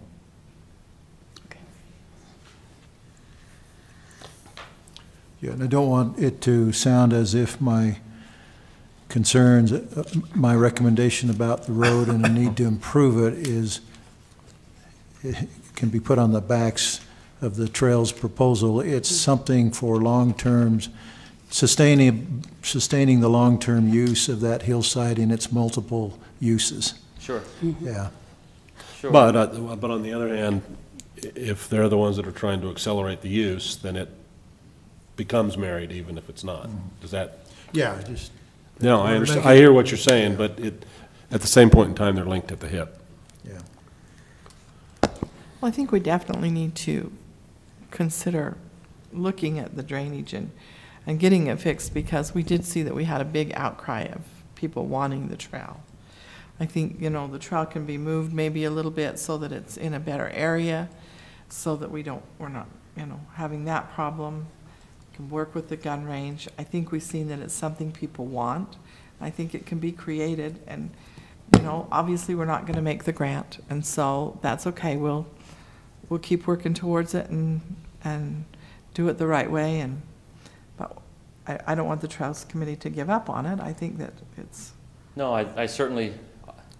You probably could have sensed after you sent that email. You could have seen us all sitting at our desks today, a little deflated, no doubt. But we felt that in the planning of this trail plan, that the professional that we had come, Bob Radke, he spent multiple hours up there also, and as a professional builder of these trails, builds them often enough to know areas where there would be concern of possible drainage problems and erosion and things like that. And I don't know how many of you had a chance to visit with him at the open house. Several. So I did. As far as the erosion control and things like that, that is thought out in his plan as he would go through and build these trails. And so, in adjacent to what happened today, had you guys not gone up and walked this hillside today, those trails could be built this year with erosion control in mind and would be just fine.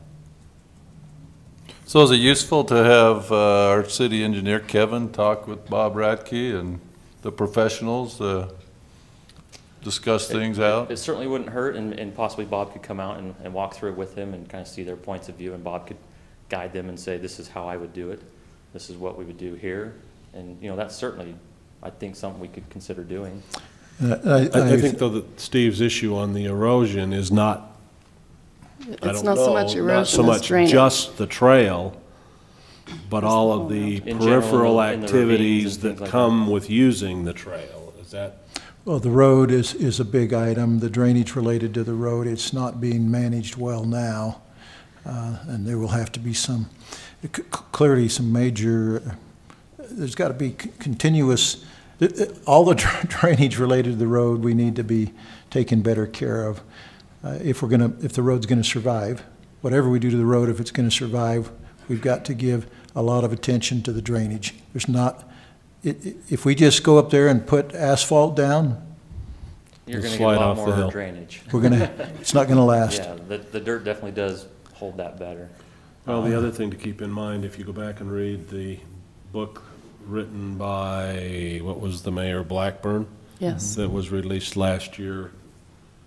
We've had 7 major floods off that mountain since pioneer times. That needs to be considered. Sure. And I have had neighbors from that area talk about drainage problems that they've had flooding into their basements off of that mountain already. So the drainage on that mountain is fragile. I think it definitely bears some study. I would recommend, though, that in order to facilitate the conversations between their designer and our staff that, you know, you allow us the flexibility to pay for some additional hours because his scope of work was just so much, and we need to be able to pay him for. And we can ask him how much of the remaining amount we've given him he has left. I know Yeah. a few weeks back he had only maybe spent about half at the time. Oh, okay, yeah. So there may still be some funds that he's Okay. could still bill us for some more time Yeah. given to this. And he realizes this was a conceptual plan, and in no way were these trails planned with changing the way water would flow on the hillside currently. So either if we put the trails in or we don't put the trails in, it's not going to change the water drainage up there. I don't want any of my staff to have be holding this view that is contrary to this view without us bringing them together and having lots of dialogue to understand each other and see if we can come to some agree on. So if we could get Bob Radke out here to visit with our city engineers, walk the hillside, get recommendations from both sides, do you see any reason why we couldn't, after that analysis, then possibly proceed with maybe partial development of some trails? Not necessarily the whole plan, but maybe start a portion of it, maybe in a phase of some kind? I'll be honest with you.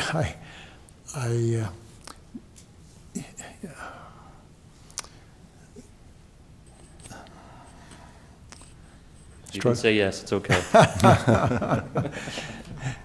You know, the drainage evaluation may affect how you design that trail system. Sure. So I think we've got to do that. Yeah, we want the best trail possible. Bob's the professional. He loves to build these trails and ride them right after. And so please understand what I'm saying.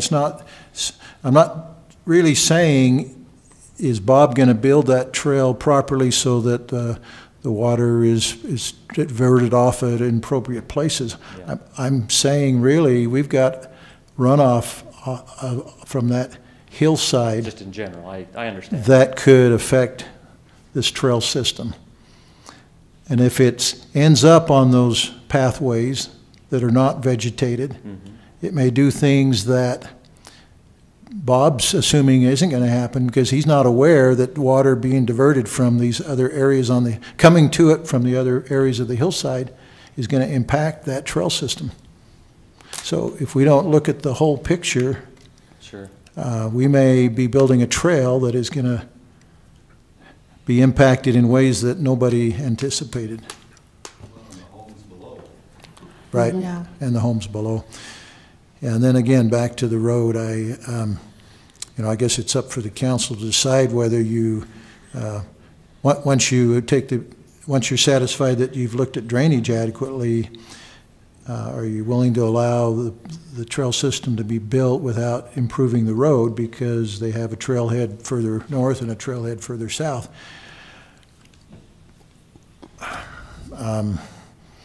We've got to do some things to the road. We will have to do some things to the road in response, in the implementation of the drainage study recommendations.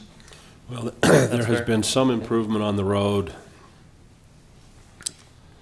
sometime over the last year. I can't remember the exact date, but about a year and a half ago, I was pleasantly sitting at my desk one day, and my wife called me and said, "I got stuck on the Fire Break Road. Can you come help me get out?" And she was in a four-wheel drive and was stuck. Now, it's much better now, but that road can deteriorate very quickly. Was it on this section we're talking about? Mhm. Yeah. No, it was just north of that section. It was, Yeah. it was north of the Parish Lane trailhead. I know we've had tow truck drivers go up there to try to pull people out of stuff where they've been stuck up in that area as well. And it's not a fun situation. So I think the problem is already there without putting this won't change the extra existing pressure problem on that's it. already there. Right. But I think we should, however, when you asked about things to do, I think we need to figure out how to do a drainage study. And I think we need to approach the county on what help we can get on the road. I think we need to get Bob together with Kevin and talk about what Bob's done and figured out that Kevin doesn't understand, and vice versa. Well, and he needs to meet with Kevin and Randy.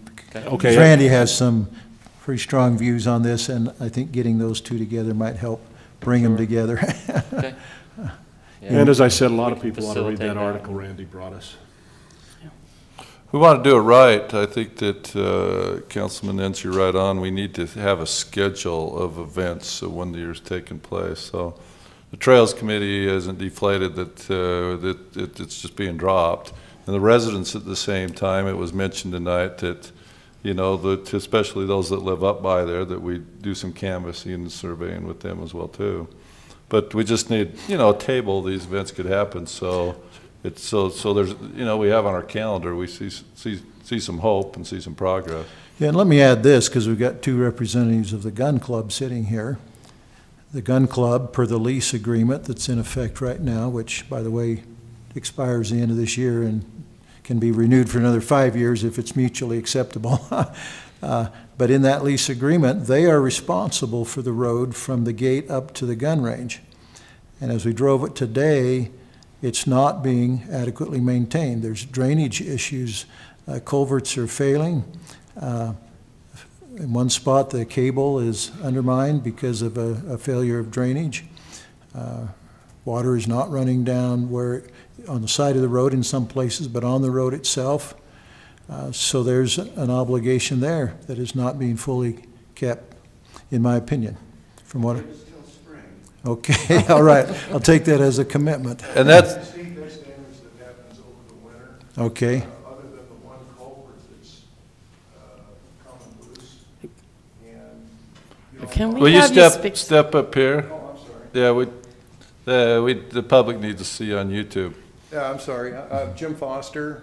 I'm a director of Centerville Small Arms on the board. I retired a couple of years ago, and my new job, I like to call myself the janitor of the range.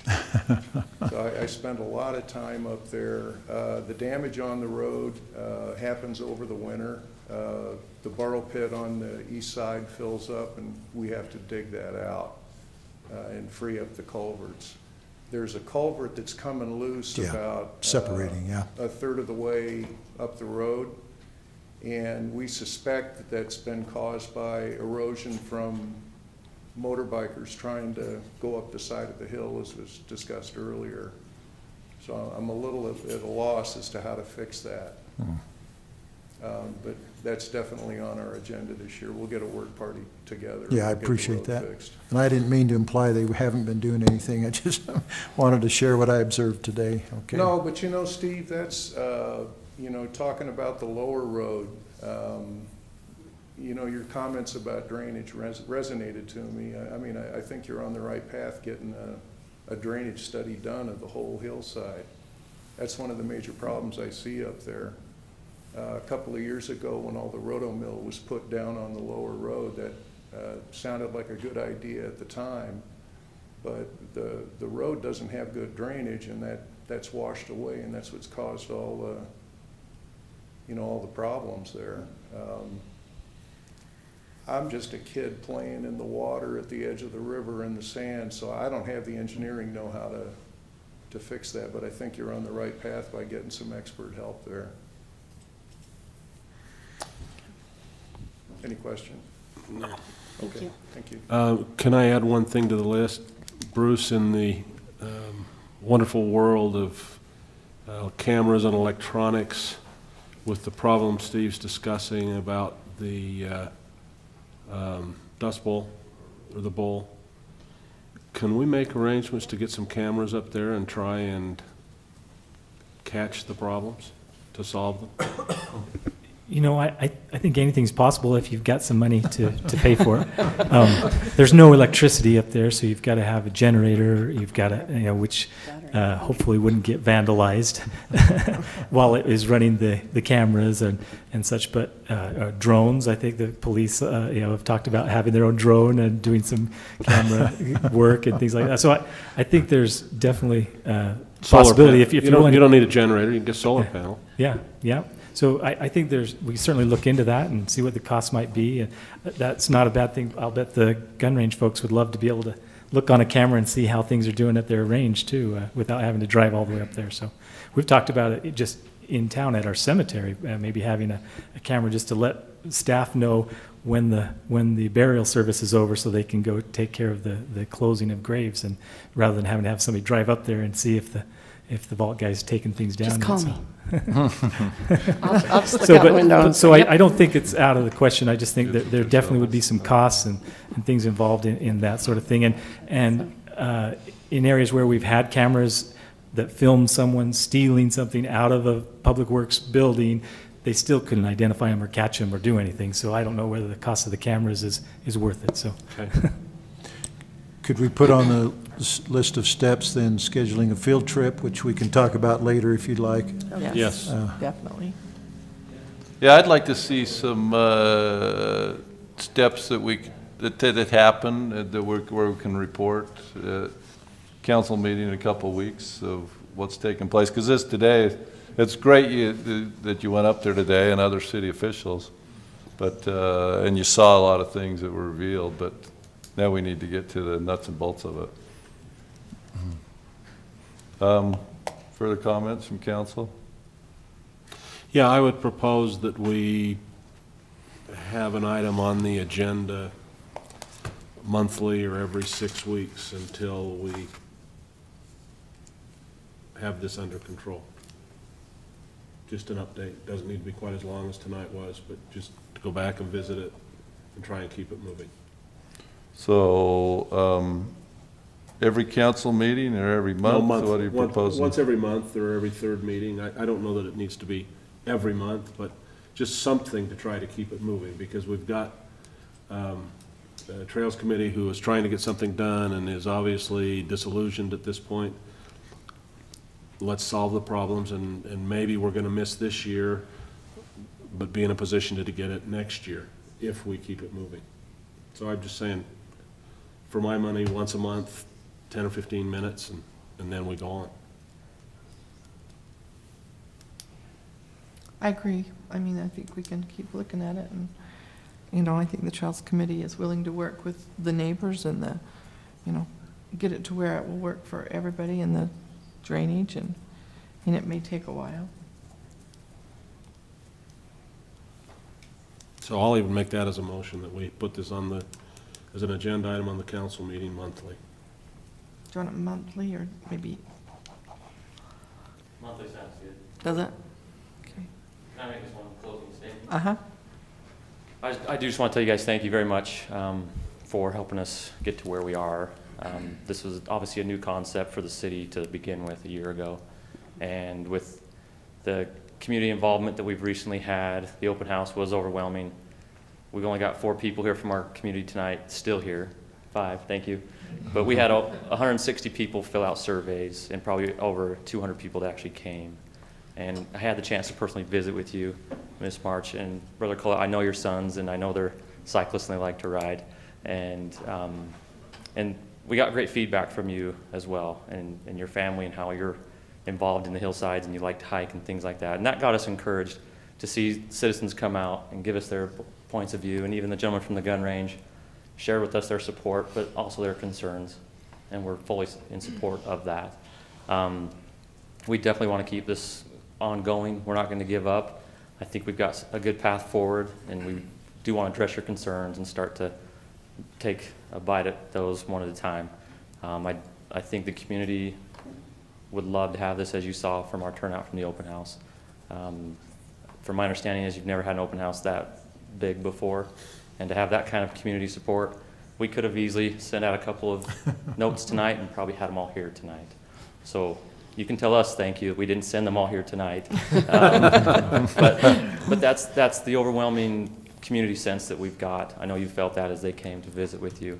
So we do appreciate your time and helping us move this forward, and we will commit to continue to do what we can to, see the hillside be improved and make it a good place for everybody. So thank you. Thank you, you. Mike, and Appreciate your it. whole committee. So we have a motion from Councilman Nance, monthly, have this follow-up report. Okay. Do we have a second to that? I'll second that. Okay, all in favor? Aye. Great. And oh, by the way, if it has to get tabled from time to time, I don't have a big issue with that. Unfortunately, some of these things, if we don't keep them in front of us, they get lost. And I don't want that to happen. Right. That gives them some hope. And and Steve, you know, if we have something to report in 2 weeks, it's fresh in our minds, let's report in 2 weeks, you know. Absolutely. Yeah, if there's something Taking to, place. yeah. Okay. If we have the walk-through trail or the Well, engineers. yeah, to we get gotta together. schedule that field trip, but later under maybe city manager's report, we can find a time to do that. Okay. Thank you. We are going to have at this point in time, just a 5-minute break, and then we'll reconvene. Does that sound okay with everybody?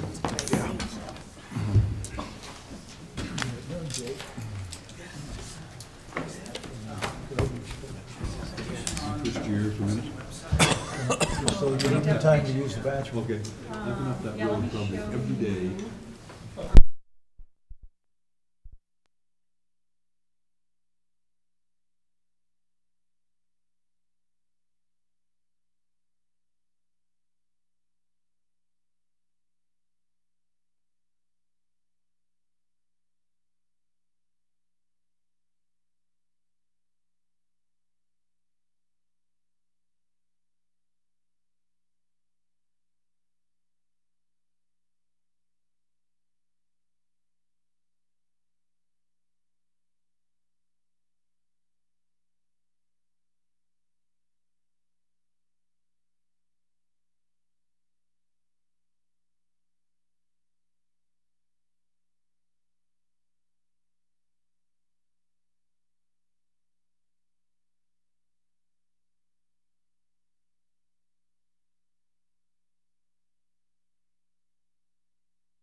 No cookies tonight. Sorry, we just looked. But you got Costa Vida. Yeah, your dinner was your dessert. You got round two. You got no cookies. No cookies. Didn't you get the memo? It was your turn to bring them. I'd be happy to leave the meeting and go get some. Yeah, right. You don't trust us enough to leave the meeting to go get some. Boy, it'd be the fastest cookie run we've ever seen. Here goes Lisa. She'll ask for a police escort so that she won't have to be gone so long. I would recommend, if you could listen up a second, the three of you, I would recommend that we postpone the cemetery matter. Let's let Bruce go home. You can deal with Page's Lane discussion, but then postpone the cemetery. Are you okay with that? We only have three of you here anyway. Yep. That's probably wise. Okay. So let's just do it 1 week. Pardon? Let's just do it one cycle. You mean postpone it to the Next meeting. Yeah. Yep, that sounds great. Bruce, you can go home.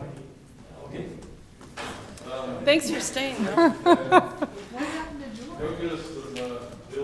He had some kind of an emergency come up. I don't know what it was.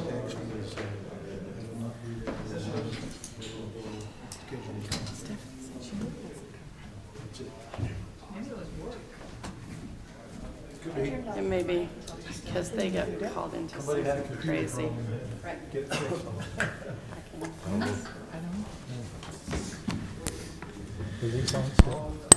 All right, we got everybody back?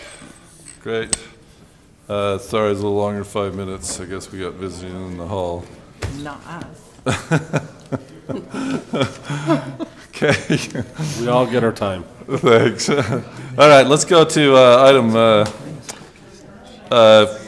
6 on the agenda. This is the review proposed general plan amendment regarding Pages Lane's commercial area, and I think we have staff and Corey Snyder specifically here to discuss introduce this. Thank you, Mayor, members of the council. For the purposes of this meeting, I won't recap how we got to this point, but maybe at a later meeting when we host a hearing. As you recall from your work session, you looked at the Planning Commission's recommendation to you on the Pages Lane area and amendments. What you've asked staff to do was to draft some preliminary edits to it. And my understanding that the purpose of your meeting tonight is to at least come to an understanding of those edits before you reach out and host a hearing again. So that my understanding is your commitment would be another posting of a hearing, and we would also notice the same way we've done previously, the traditional notices that are required by law, but we've also gone above and beyond that, and each time we hosted hearings and discussions, we notified the business owners and the property owners of Pages Lane, and I provided Steve that list. So I think that's the goal, is to look at the edits and give us direction from there and potentially schedule a time in the near future for that hearing.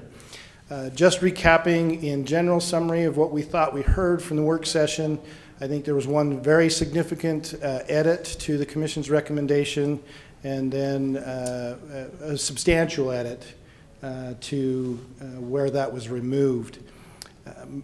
The substantial or the major edit was the discussion of a park, if you recall. So we went through the proposed edits and eliminated the options for a park. So we took that out. That was a significant request that we understood.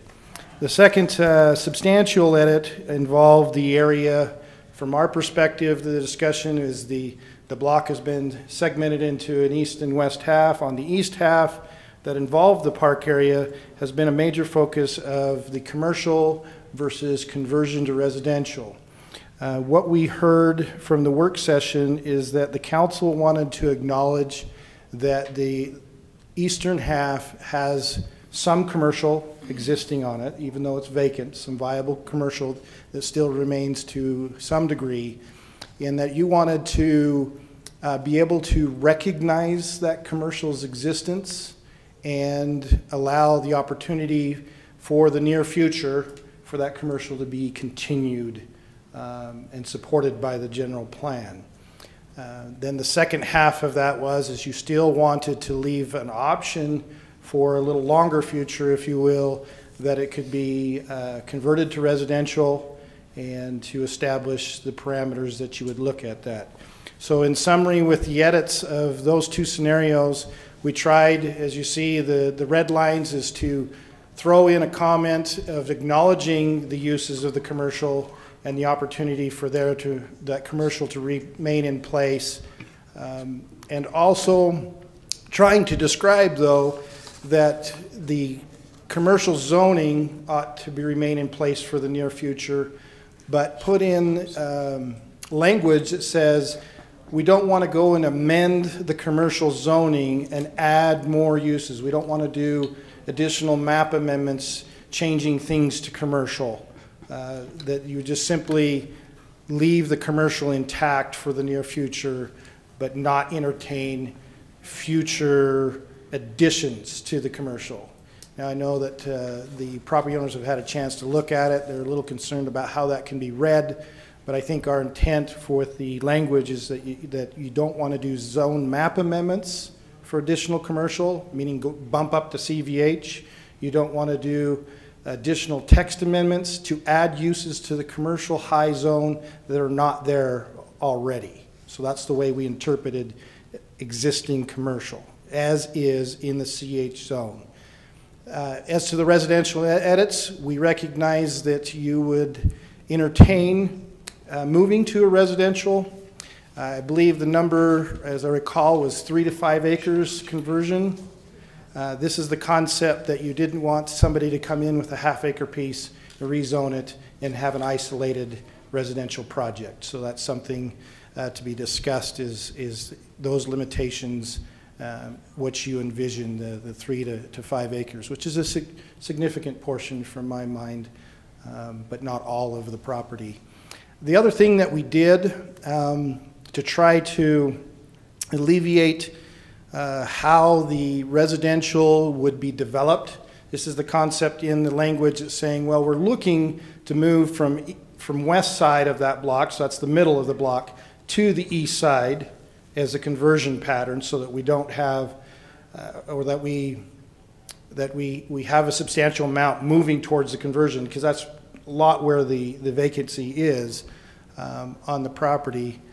But we also added language that you want to look at the residential transitioning from not the high intensities being on the east side, meaning where the predominant types of multifamily would be.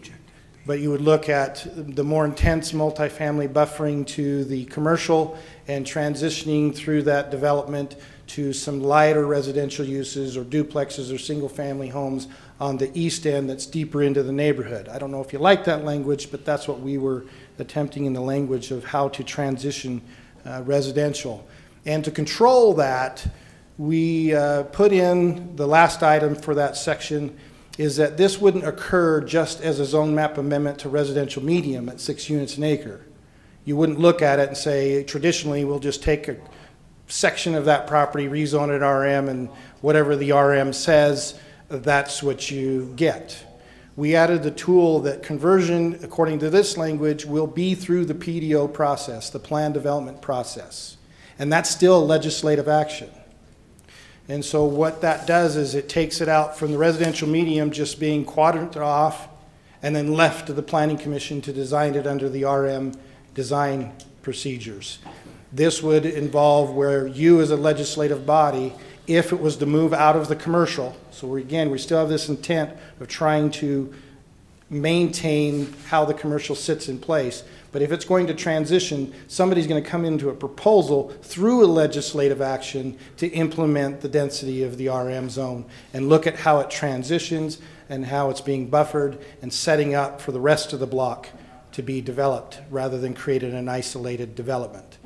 And so that's from lack of better terms, a little more aggressive plan using the PDO legislative process to convert to residential rather than the traditional, here's a district, build it, commission, go at it. So I don't know if that's reflective of the discussion, but I was trying my best to capture what we thought we heard, and you can give us the feedback, changes. There's no cliche marriage to this. This was trying to capture what I thought would be good planning from the conversation that we had at the work session. Does he have it clear? Questions for him? Did he catch it all? I have one just very general question that I should know the answer to, but I don't may not remember it either. being Let's see. discussed.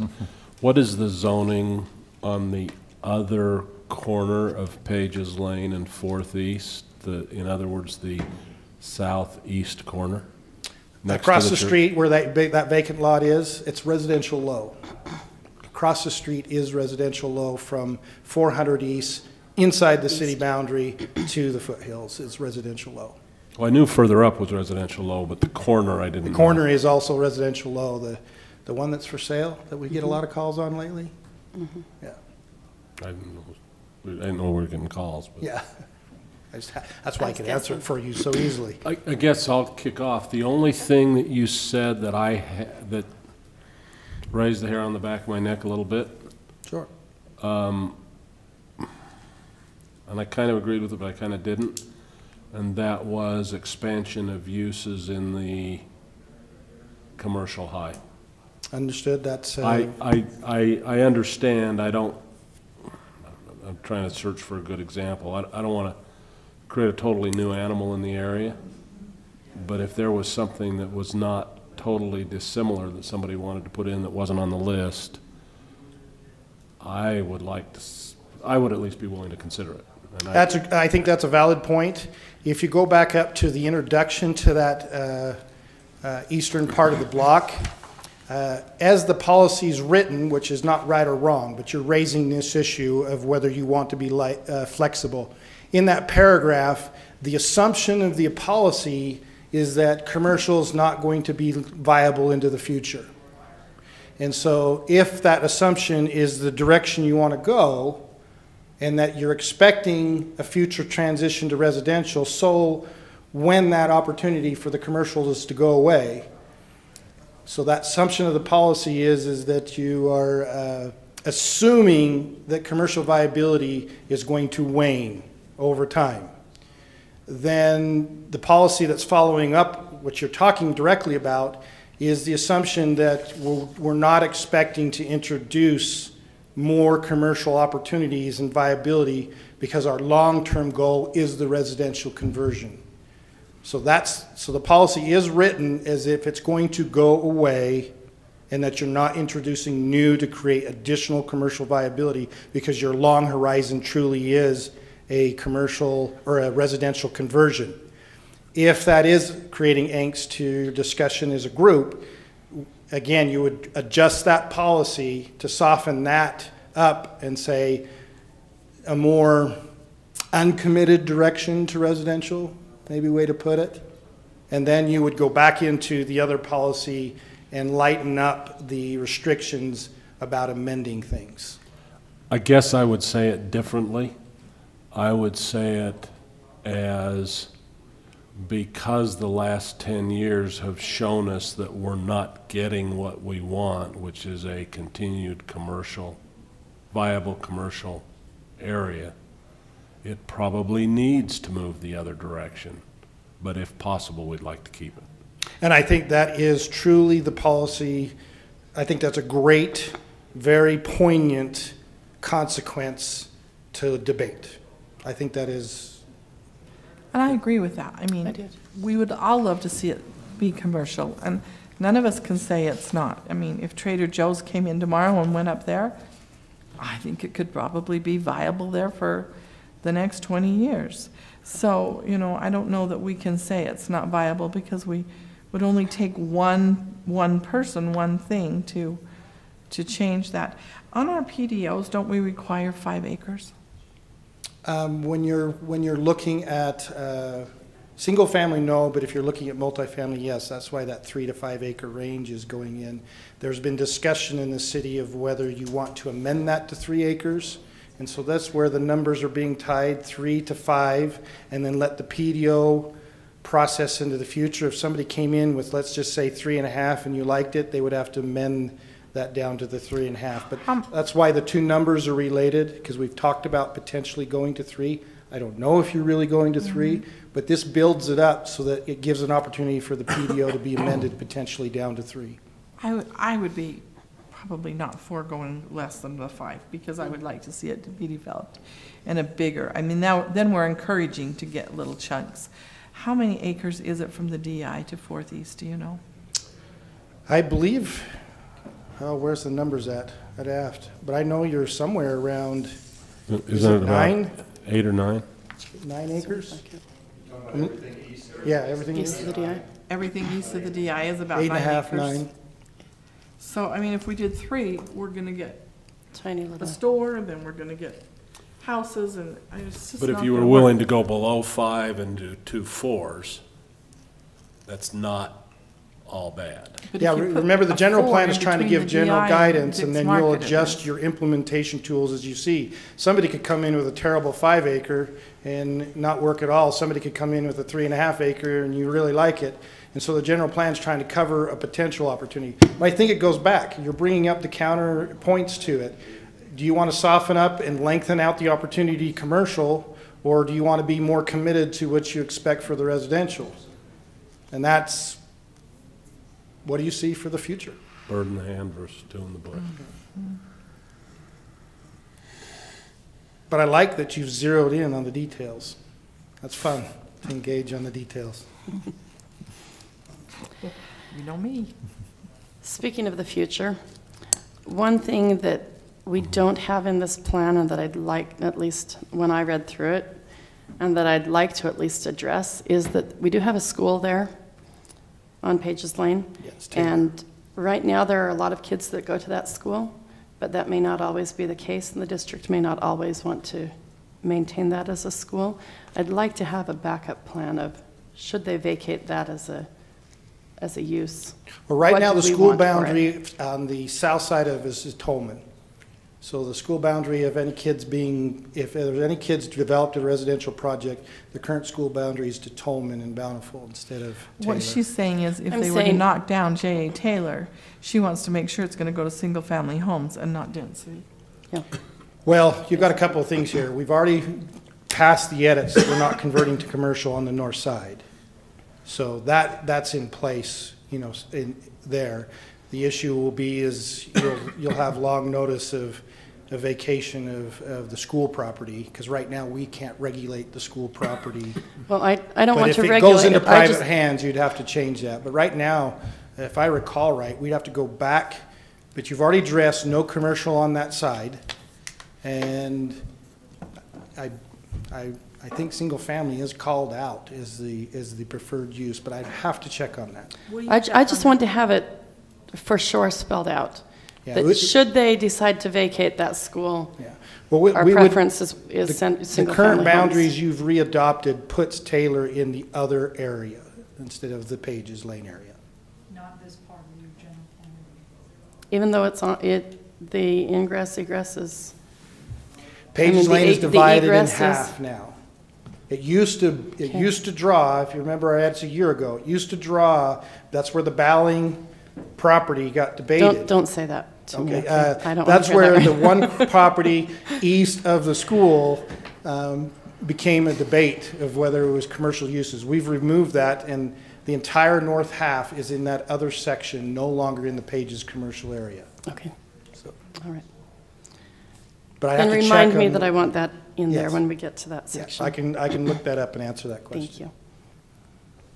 But it won't be commercial, I can tell you that, on the north side right now. Unless somebody changes it. I gotta be careful about never, never. Yeah. Okay, any further questions for Corey? So what I've heard, if you're out to any direction, what I've heard right now is a little bit of discussion about the strength of the commercial versus the commitment to residential. And I certainly can look at that opportunity if that's your will. And then there's still the debate of the amount of residential that, if it does convert, that you want to look at. So if those are some of That your is directions, correct. please fill in the blanks to let me know, and I can prepare those edits.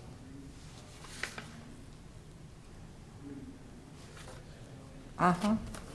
You good if he proceeds that way? Yes. Okay. Recognizing there's only 3 of 5. Yeah. Well, there's no vote, so that'll take for the hearing, and who knows what that brings out.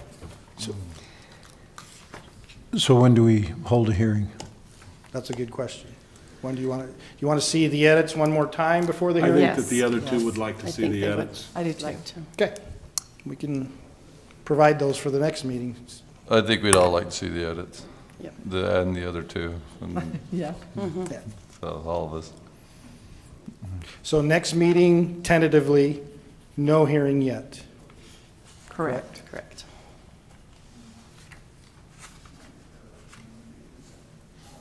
Okay, Okay. thanks. Thank you.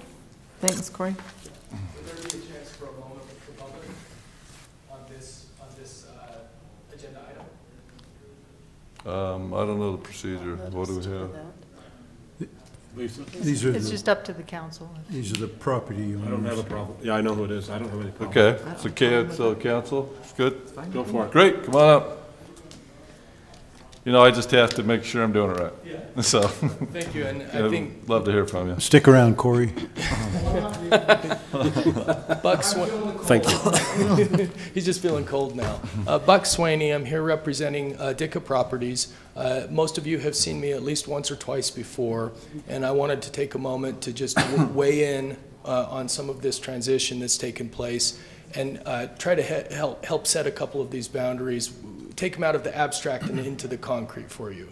The first thing that I think we would want to convey is that if we leave the commercial alone right now, we have a couple of viable opportunities that have come up. You're going to recall that that Dick Weiniger and Carlene had owned and run and managed the property for decades. About 6 months or so ago, the property ownership changed. Marvin Linda Blosh have been managing it for the last couple of months and have been working much more carefully and aggressively to get the property to market. And so part of the viability question is simply a question of how it was marketed, and it wasn't aggressively marketed before. And so all of the language in here concerning commercial viability, we consider to actually not be correct. It's not a question of whether it can function commercially, it's a question of how it's been approached. So we see it as having the capacity to go. And we have certainly for certain half of the Dick's building we could fill within 30 to 40 days. We have an on-the-table sort of offer to bring a commercial use in there. With the zoning that is now With the zoning that's now in applicable. place, yes. And with the other half, we think we might be on a 90-day track with the zoning that's in place now. So there's commercial use that's available, and it is a path that we will pursue if other options aren't made available. With that, we would also expect over time for us, as soon as we fill that building, to come in with a commercial subdivision that puts some other properties out there and makes a better use of the overall site and creates an opportunity for some significant commercial investment and upgrade. All of that's possible, but that's a little longer term process. With that, it will be a permanent transition to a commercial land use. There will never be a residential land use that takes it over. Great. And so that's a direction that we can go. Now, the other side of this is if it is the council desire and it is the community desire to instead see this transform into a residential use, then there is a tipping point. And the tipping point is 8 units per acre. At 8 units per acre, we can market, sell, and very quickly transform the property. At 6 units an acre, it's not viable. It can't be done. And so that's another thing as we enter the next phase of this in the public hearing. If that tool is not made available, then the discussion of residential there might as well not be there. And so those are a few things for to help you as you deliberate these last pieces of conversation. What about the west half of the east half? The west half of the east half is where we would see, we have, I would say, Is that about a what you're 5.5. talking Yeah, where the U. Weiniger Brothers U is, and also where Dick's Market is. If we had 8 units per acre, you'd see that whole 5 to 6 acre part of this be redeveloped within 90 days. It would be demolished, and we would have an application in here within 90 days to convert it to residential.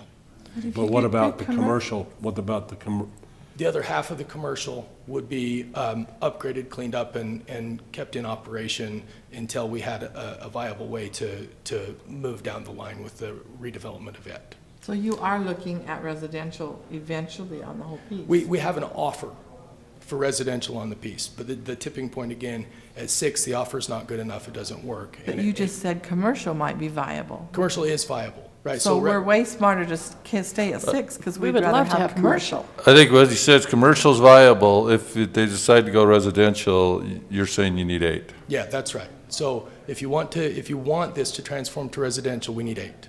If you want it to stay commercial, then there's going to be a longer transition period. And at first, the kinds of commercial uses you see in there, they're not going to be the most attractive sorts of commercial uses. They'll fit within the zone. They'll be something that you can pass and the zone allows by right. All of that will remain true. And then the longer-term redevelopment of the parcels will be something that we have to work on more creatively. Probably you'd end up seeing some office uses come out onto the Pages Lane frontage. And so that turns into a longer-term program. A lot of it wouldn't be sales tax producing. It would be property tax producing, and so perhaps not a tremendous benefit. The other thing that I wanted to point out is this piece of language in here that strictly limits it to the current table of uses doesn't give you the flexibility that I would think you would want for some of the new kinds of industry that are emerging. You may or may not have heard of the Amazon Go stores. There's a whole new Internet of Things related line of businesses that are starting to emerge. Right now, your table doesn't even begin to contemplate 15 or 20 commercial uses that might be viable in 5 years or 6 years. And so the strict limitation on that, something that probably doesn't serve the city in an ideal way. It might be something that you have to revisit in the near future, a couple of years down the road, and say, wait a second, we have something here that could produce a lot of sales tax for us, and we need to But then you can always bring anything just because it isn't in our zoning. Doesn't mean that it can't happen. If you do have something that would be great for our community and somebody brings it before us, we always have that opportunity. We're not going to open the door without knowing what's on the other side. Yeah. But if we know what was on the other side, we would be more apt to consider that. So I don't think we need to add uses, in my own personal opinion. And that's one of the comments, sorry to interrupt, that I just specifically made. I don't want to cut that off and say current table of uses only. Right. Yeah. Because, but I don't want to, trying to think of a good example. I don't think I particularly want to put in a hockey rink. Right. And, okay? And we, likewise, we don't want you to create some big new table of uses, but it seems sensible to us to just kind of leave it in the zone as the zone is, and then as the zone evolves, we're part of that evolution. Yeah. And then that way, if a land use comes along that you want to reconsider, you can update your zone, and it just applies everywhere where the zone applies. So, you know, we would see a standard structured use of this fitting really well, helping the community, helping to encourage redevelopment, giving us more tools instead of fewer tools. And that seems to us like a positive way to help us get this parcel really cleaned up and back into the category you'd consider an asset for the community. I guess I don't understand why this Amazon Ghost thing that you're talking about doesn't get pretty close to our current table of uses anyway. At least the way I understand them. Yeah, I don't know if an Amazon Go store would fit or if it would require some special thing. But it certainly would turn upside down the parking standards for a grocery store. It has a totally different approach and need for how you manage parking. And so it's a different use than we've really ever experienced before. Sure. And so there's a lot of those sorts of details, that good flexibility in the code, in the zone, in the general plan, makes it easy for you to allow a good idea to come home to roost. And I just wanted to provide you those pieces of insight from our side to you, and again, totally respecting your need to serve your community, and hopefully adding to your understanding of how we want to redevelop this property. We really want to redevelop this property. We really want to make it something nice for the community again. And I think we do too, Buck. and if there are uses that you have, it sounds like the council would entertain them commercially with those Amazon Go stores and that sort of thing, that's going to bring more revenues into the city than the present commercial, then that to me is pretty critical too. I mean, so, and they'd entertain it. Maybe that's, you're talking about businesses that maybe are out there that aren't. Yeah, that was certainly a hypothetical, that one. Okay. Yes. So. But the other businesses we have can at least help us make good on not losing money on the property to the tax situation every year. Perhaps can create some reinvestment funds that allow us to clean up the property and make it look a little bit nicer. But if you want to see it transformed to residential, you know the tipping point. And that's something that's just concrete for everybody. It will help you understand, you know, if that's the desire, that's where the line is. And anything under that is marching orders to us to continue with the commercial program. I appreciate you bringing that to us. I know personally I'm not in favor of 8 units an acre over there. I've already kind of put my mark in the sand, and I would love to see it stay commercial. I think the city benefits from that, and I'd suggest that we leave that open and make sure that that's a use that you can continue with. So that's probably enough discussion for tonight, since we didn't have this listed as a public hearing, but we would love to have you come and make the same comments at our public hearing when we do open this up and have it noticed. Yes, thank you very much. Thank you. So do we need to redirect Corey? I don't think so. I think Or his does- comments were is- consistent with where we you're left good? it. Okay, can we move on from it? I don't think there's any proposal or motion we have to do there, do we? Okay. So we'll bring it back to you with some revised language again, just for you to say okay, and then schedule it for a public hearing after that. Hopefully with the full, hopefully with the full council. Yeah, true. That'd be good. Thank you, Corey. Thank you. All right, next on the agenda is number 8, the mayor's report.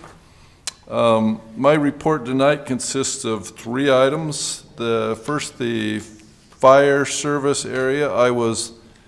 Had to get to that meeting right near the end because I was at the gas leak. That's one of my reports as well too.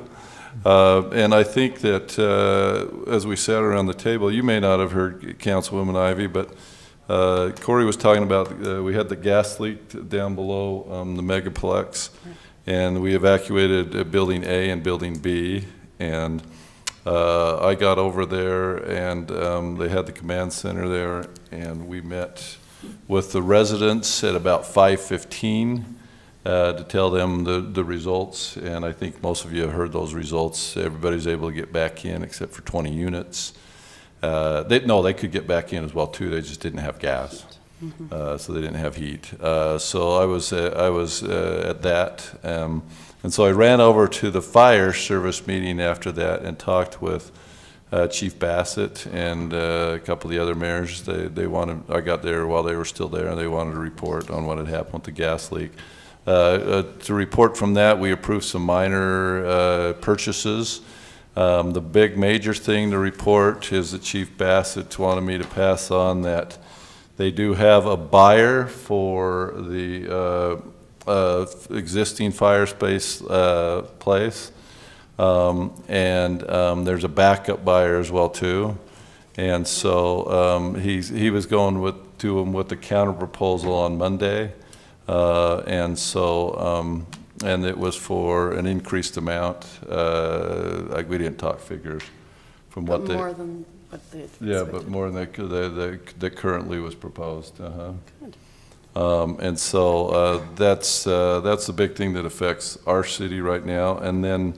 The other thing I had to report is that we had a groundbreaking for the Quick Quack a week ago Tuesday, and I was there, and the police chief and Steve, and was there anybody else from the city? Steve, Jake was there. I didn't hear about that one at all. It must have come out right at the end, but I did see day or so later, a notice. I will look back at my email, but when I responded to Alex, their PR guy, about a week before that, I instantly sent each one of you an email. I think I saw a response from you, but nothing from him. That's So I didn't know what you were responding to. Okay. So I'll go back through, but I sent that this is what was happening, and I sent it to all the city council and the city manager, McKinsey. If you didn't get it, I apologize, but I'll go back through, check your email as well too. But it was like about a week before the groundbreaking. They're going to also do an open house when they finish it. Okay, where they have a open house and ribbon cutting ceremony, I think, and that type of thing. That was a good event, and they've been working with the Dairy Queen owners were there. They've been working with the Dairy Queen owners. They're paying for some widening of entrance into the Dairy Queen parking lot, and so quick quack.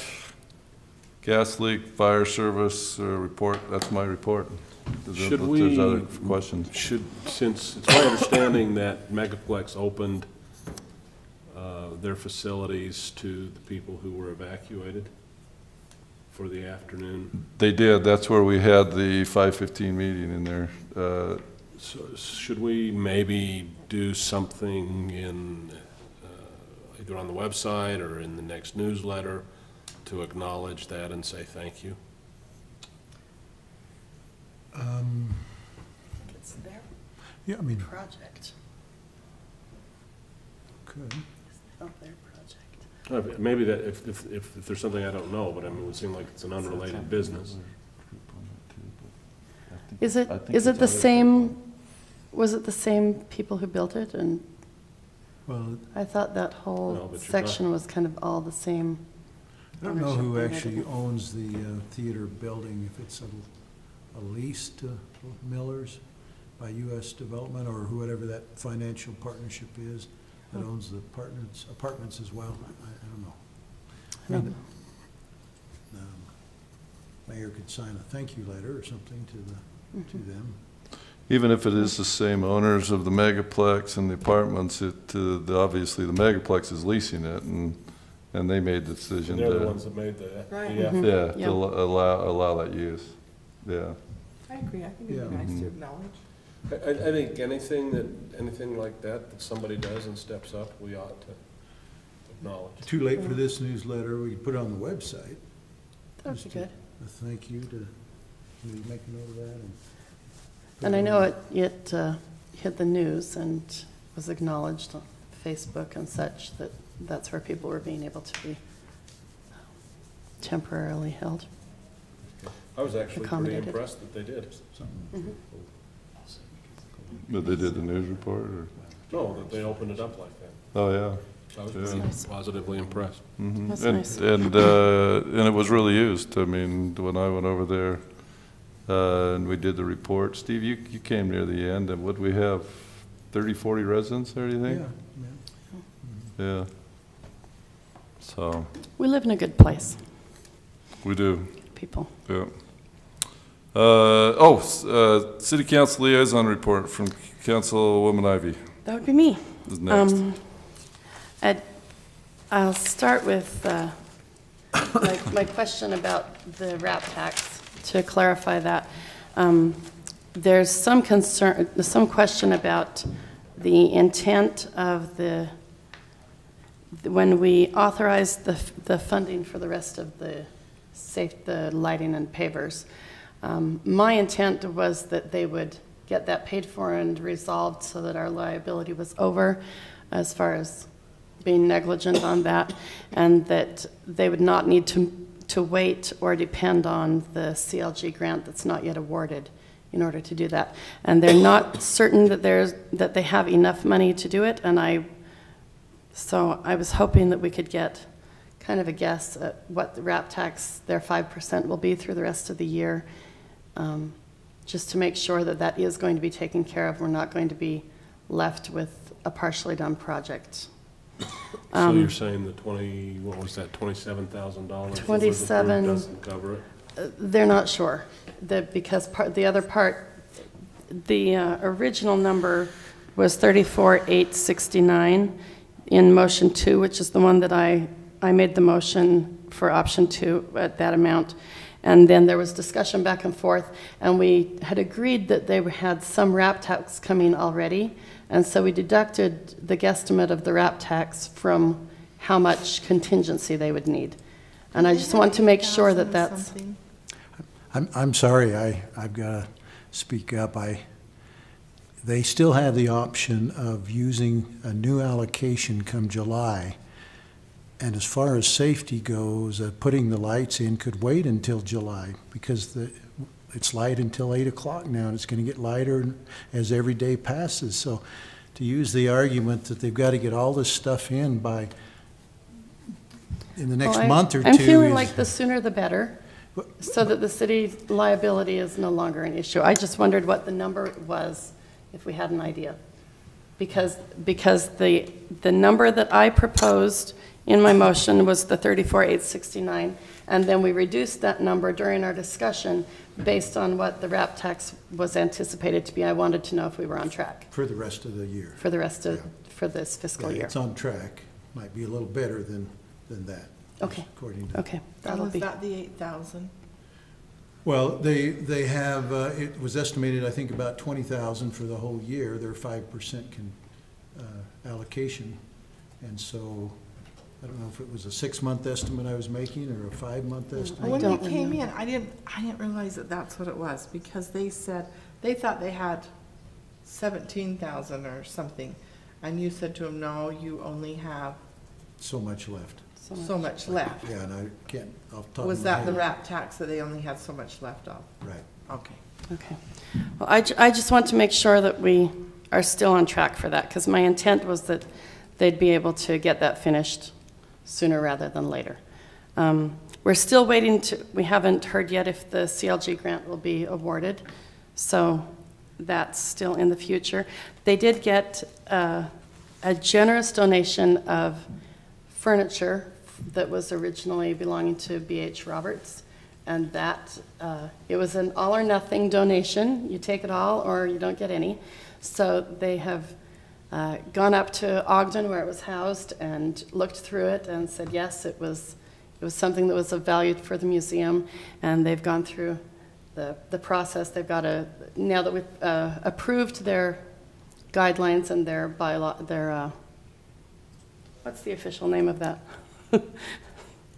The museum rules. Restrictions? Whatever. Oh, their policies? Policies, that's the word. I'm tired. So they do have a process that they go through to acquire those and to make sure that it's all documented and everything. And they are currently in storage, and they've been moved down here. But that's going to be really a great opportunity to have some of those original pieces that were here in his home. So the DVD that the council put some money toward and the museum board has been budgeting for is coming along well. It focuses on Thomas Whitaker and the Centerville story, and we're looking for a teaser video portion in the next couple of months. The garden orientation is this Thursday and tomorrow, and there's been great response as usual. They had a couple of lots left when last I heard, but I haven't checked the number. And the foundation has been put around the Utopia box. There was some concern about that, and or retaining wall, I guess it is. They had bees there, and then there was some miscommunication about needing a retaining wall, and anyway, the bees flew away. We had to reimburse the keepers of the bees, and now that's hopefully all resolved, and the retaining wall is going up, and that'll be... So somebody put a beehive there? That's part of the Whitaker story, and it's actually as a teaching opportunity for the school children that come. It's one of the things that they have as part of their tour and opportunities. They do have someone who's willing to do couple of Eagle projects. They've got some Eagle project opportunities, and they've got someone who is willing to do one of those. It's nice to see the community really be supportive. And we're hoping for the lights to be installed by the end of April. So that's looking good. I was concerned with one thing, and that was that last month, 2 of the docents, and most of them are retired women, were alone in the building, and a gentleman came and they felt unsafe. And it came up in our board meeting that there is not a protocol, there's not an emergency button, there's not anything that they have available should they get into that sort of a situation and have things be needing to have some backup and assistance. So I'm a little concerned. I don't know if security cameras would be helpful. They can sometimes be a deterrent to bad behavior. Or if, I don't know what could happen if it's even possible to put a panic button or something there. But that's something that we should kind of put on our radar, because there are lots of times where there are older women as the docents there. So was there a problem, or were they just uneasy? They felt very uneasy. Nothing occurred, but it's not the first time it's happened. So it came up at the board meeting because it's the second time that it's not like it's that far from the police department. It's not. But they're not. We've got a button. Do they have we have a button, but they don't have a button there. Well, no, I understand, but so I don't know what the logistics would be to try to get some protocol in place, something. So if we just can keep that on our radar and. Can we just ask Paul what the technology is that works this button here? Is it wired in, or is it? Wired in. They're all run through wire. Yeah, so that would be costly. Yeah, it's going through this floor into that cabinet. Do they make a wireless one that would be expensive? Yeah, they have to. So that's my report on the museum. Things are going well. Stephanie, I'd suggest if you want to pursue that idea, you have Lisa, the director, talk with Paul. Okay. All right. Yeah, that just came up yesterday in our meeting. Even if it's something as simple as a cell phone that's there pre-programmed. Okay. There's got to be something. Yeah, I'm sure there's a fairly easy way to solve it. We just haven't yet. So I wanted you to be aware of that, so you don't get taken by surprise. The exciting thing about the Landmarks Commission is that tomorrow we will have our first architectural review. Someone who is in the boundaries of the historic district is going to be doing some remodeling and has come to the Landmarks Commission saying, do I qualify for the discounts that the historic district allows? So they will be looking at that tomorrow evening, and we'll see how that goes. So that's my whole report. One question. That DVD, one Tuesday when after I'd met with Steve, I popped over there and was given a tour. Mm-hmm. Is that different than the existing DVD? It's an extensive story of Thomas Whitaker and Centerville. 25-minute one, the present one, I think. This one is a much more involved thing. It's been a multi-year project and a lot of study and research gone into it. We're really quite excited about it. Okay. And it will be, I believe it will be available there like the other one is. All right, thank you. Item 10, City Manager's Report. Okay, Steve. Quickly, 2 items. One is, I think I told you in an email that they awarded the grant for the active transportation plan for the 3 cities, Centerville, Bountiful, and North Salt Lake, calling it the South Davis Active Transportation Plan. $100,000 in grant funds, but they are expecting $12,000. They're hoping to get $12,000 in match from the 3 cities, $4,000 each. And my recollection is that you had okayed the $3,000 when there was a lower grant amount being talked about. So I'm assuming that you're okay with us coming up with another $1,000. It'd be out of the transportation fund. Any objections to that? Remind me what it is that we're doing with it.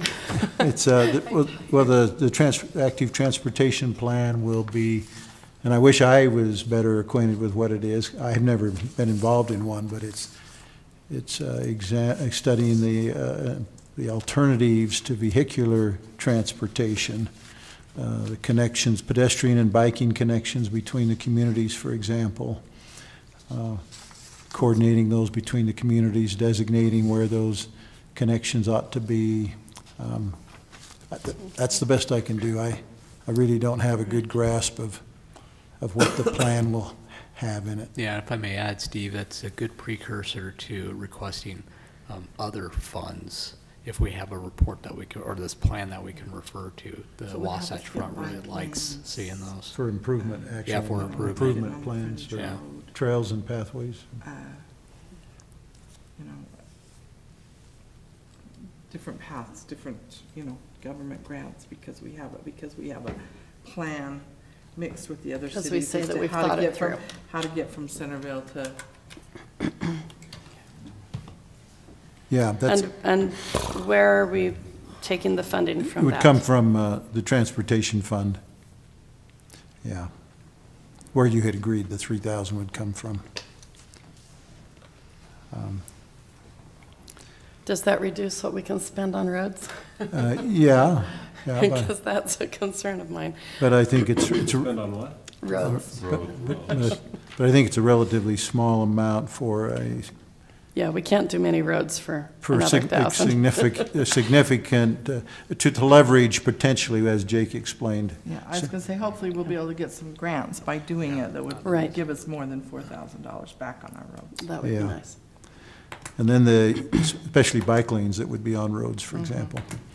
The ULCT conference, we're still holding 3 rooms in case any of you decide to go. Is there any possibility that, Remind me the dates? well, I it's, thought it was in, 26 and 7 of April, I think it is, or 5, 6, and 7. Wednesday, No. Thursday, well, it's Wednesday night, I guess. Wednesday night. 25th through the 27th. Yes. yeah, I can't. And if there's no possibility, then we will release those. If there's some possibility for one of you, we'll hold on to one room. I'm going, but I don't need a room.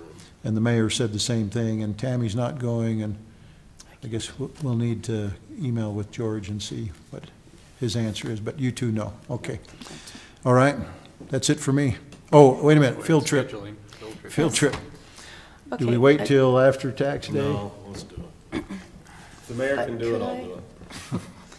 Could I suggest It's hard for something? both And of us, but it might not be very popular. I understand the Trails Committee's enthusiasm and desire to move forward, but I think for me, it would be helpful to have a field trip without them so that I can really Okay. understand the existing conditions before I add in the components that are trying to change. Okay. No, I appreciate that. That would be helpful to me. Okay. So do you, I'm assuming like a 5:30 to 7:30? Sure. I've kept all my nights open next week to work, except for one, I gotta talk to Cub Scouts, but. So, Tuesdays when you normally Scouts. meet, is Tuesday the best night for you? I'd like you to choose it on a night when it's not raining, please. Every time I've been up there with the Trails Committee, it's been raining, so. Okay, who's got the best forecast? Well, tentatively plan on Tuesday, maybe 5:30 to 7:30? Conditioned upon the weather? I'll have to scoot out a little bit. That's the one night I'm talking with some Cub Scouts at 6:30, so. Okay. But Would Wednesday that work works better? best for everybody. Do it and I'll just shoot out. We could do Wednesday. Now, there's a planning commission meeting Wednesday, but, or was that the one canceled? Lisa, do you know? I think that's canceled. Is that canceled again? Is that on the 28th? Doesn't really, 28th? Wednesday, the 28th? I guess that makes Lisa does. Was it canceled? I think so. It's still on my calendar. I could do Wednesday. So is Wednesday better for you, Mayor? And okay for the rest of you? 5:30, 7:30? Forecast is sunny and 51. Awesome. But don't do Monday, it's supposed to snow. No. We wouldn't need the recorder along for a field trip, would we? No. Field trips is one of the examples of where you don't have to actually take minutes, but you can't make any decisions, or, you know, you're just going on your field trip. Yeah. So But what, Katie, what's, if you wanted to what's hike the around with word, Wednesday, 5:30? That would be, It sounds like that's it. It sounds like Okay, everybody's- I think 2 hours we can Um, cover it. Okay, so We'll- who's going to get that information out to our other two councils? I'll get it out. and do we meet there at First South, or do we meet here? I think we meet here at City Hall, and we'll load into a couple of vehicles. Anybody got a rugged vehicle? Do you want, I could bring my Tahoe. Take the but- police, take the police side by side. I have a Oh. Sequoia. Me and staff will get the police's. Okay, take the Side by police side? vehicle. Yeah, I'll tell the That chief one. I'm borrowing that for the night. How many can ride in that? 2? I think it's 4. Four? I think it's You could 4. fit 4 in Really? I think Can it's you? 4. It might be the I'll big work guys. on something, but if we need one of you to provide a vehicle, do any of you have one that would? I have a sport track, which is four-wheel. I will take it off the road, but not very far, because my wife will kill it. Okay, well, we better not take that one. You got something, a I Tahoe? got my Tahoe. Okay, Robin, might I got call a in. Sequoia too. Mayor, okay, Sequoia. My minivan will not do well, although I have driven it up there multiple times. Okay. Okay, And sorry, I've got- Katie, it's the recording part that doesn't have to be taken, but You you did may have to that have too. very brief minutes, but Which could Somebody come could. from some notes I give her? yes. Well, Okay. we'll summarize after. So long Okay. as no vote or action is taken. That's all I have. Awesome. Mayor? Thank you, Steve. I see no reason for a closed meeting. Is Nope. that correct? Right? So the last item is item 12, and I don't know how many of you looked through your email today, but I sent over a proposal for a new planning commissioner, because Dave Hershey has loved doing it, but he got hold of me again and said, any luck? So I'm proposing Kai Hintze for planning commission, but I did ask Dave if he would go over to the Board of Adjustment, and he agreed to do that. So those are the two proposals that I am making. And who is that? Kai Hintze, he's, I sent you a resume out, you probably didn't look at your email. I did not get to mine. I didn't look at mine after 11, I should have got it to you earlier, it was like 11 o'clock this morning, but. Kai. His background is financial background. He's presently is employed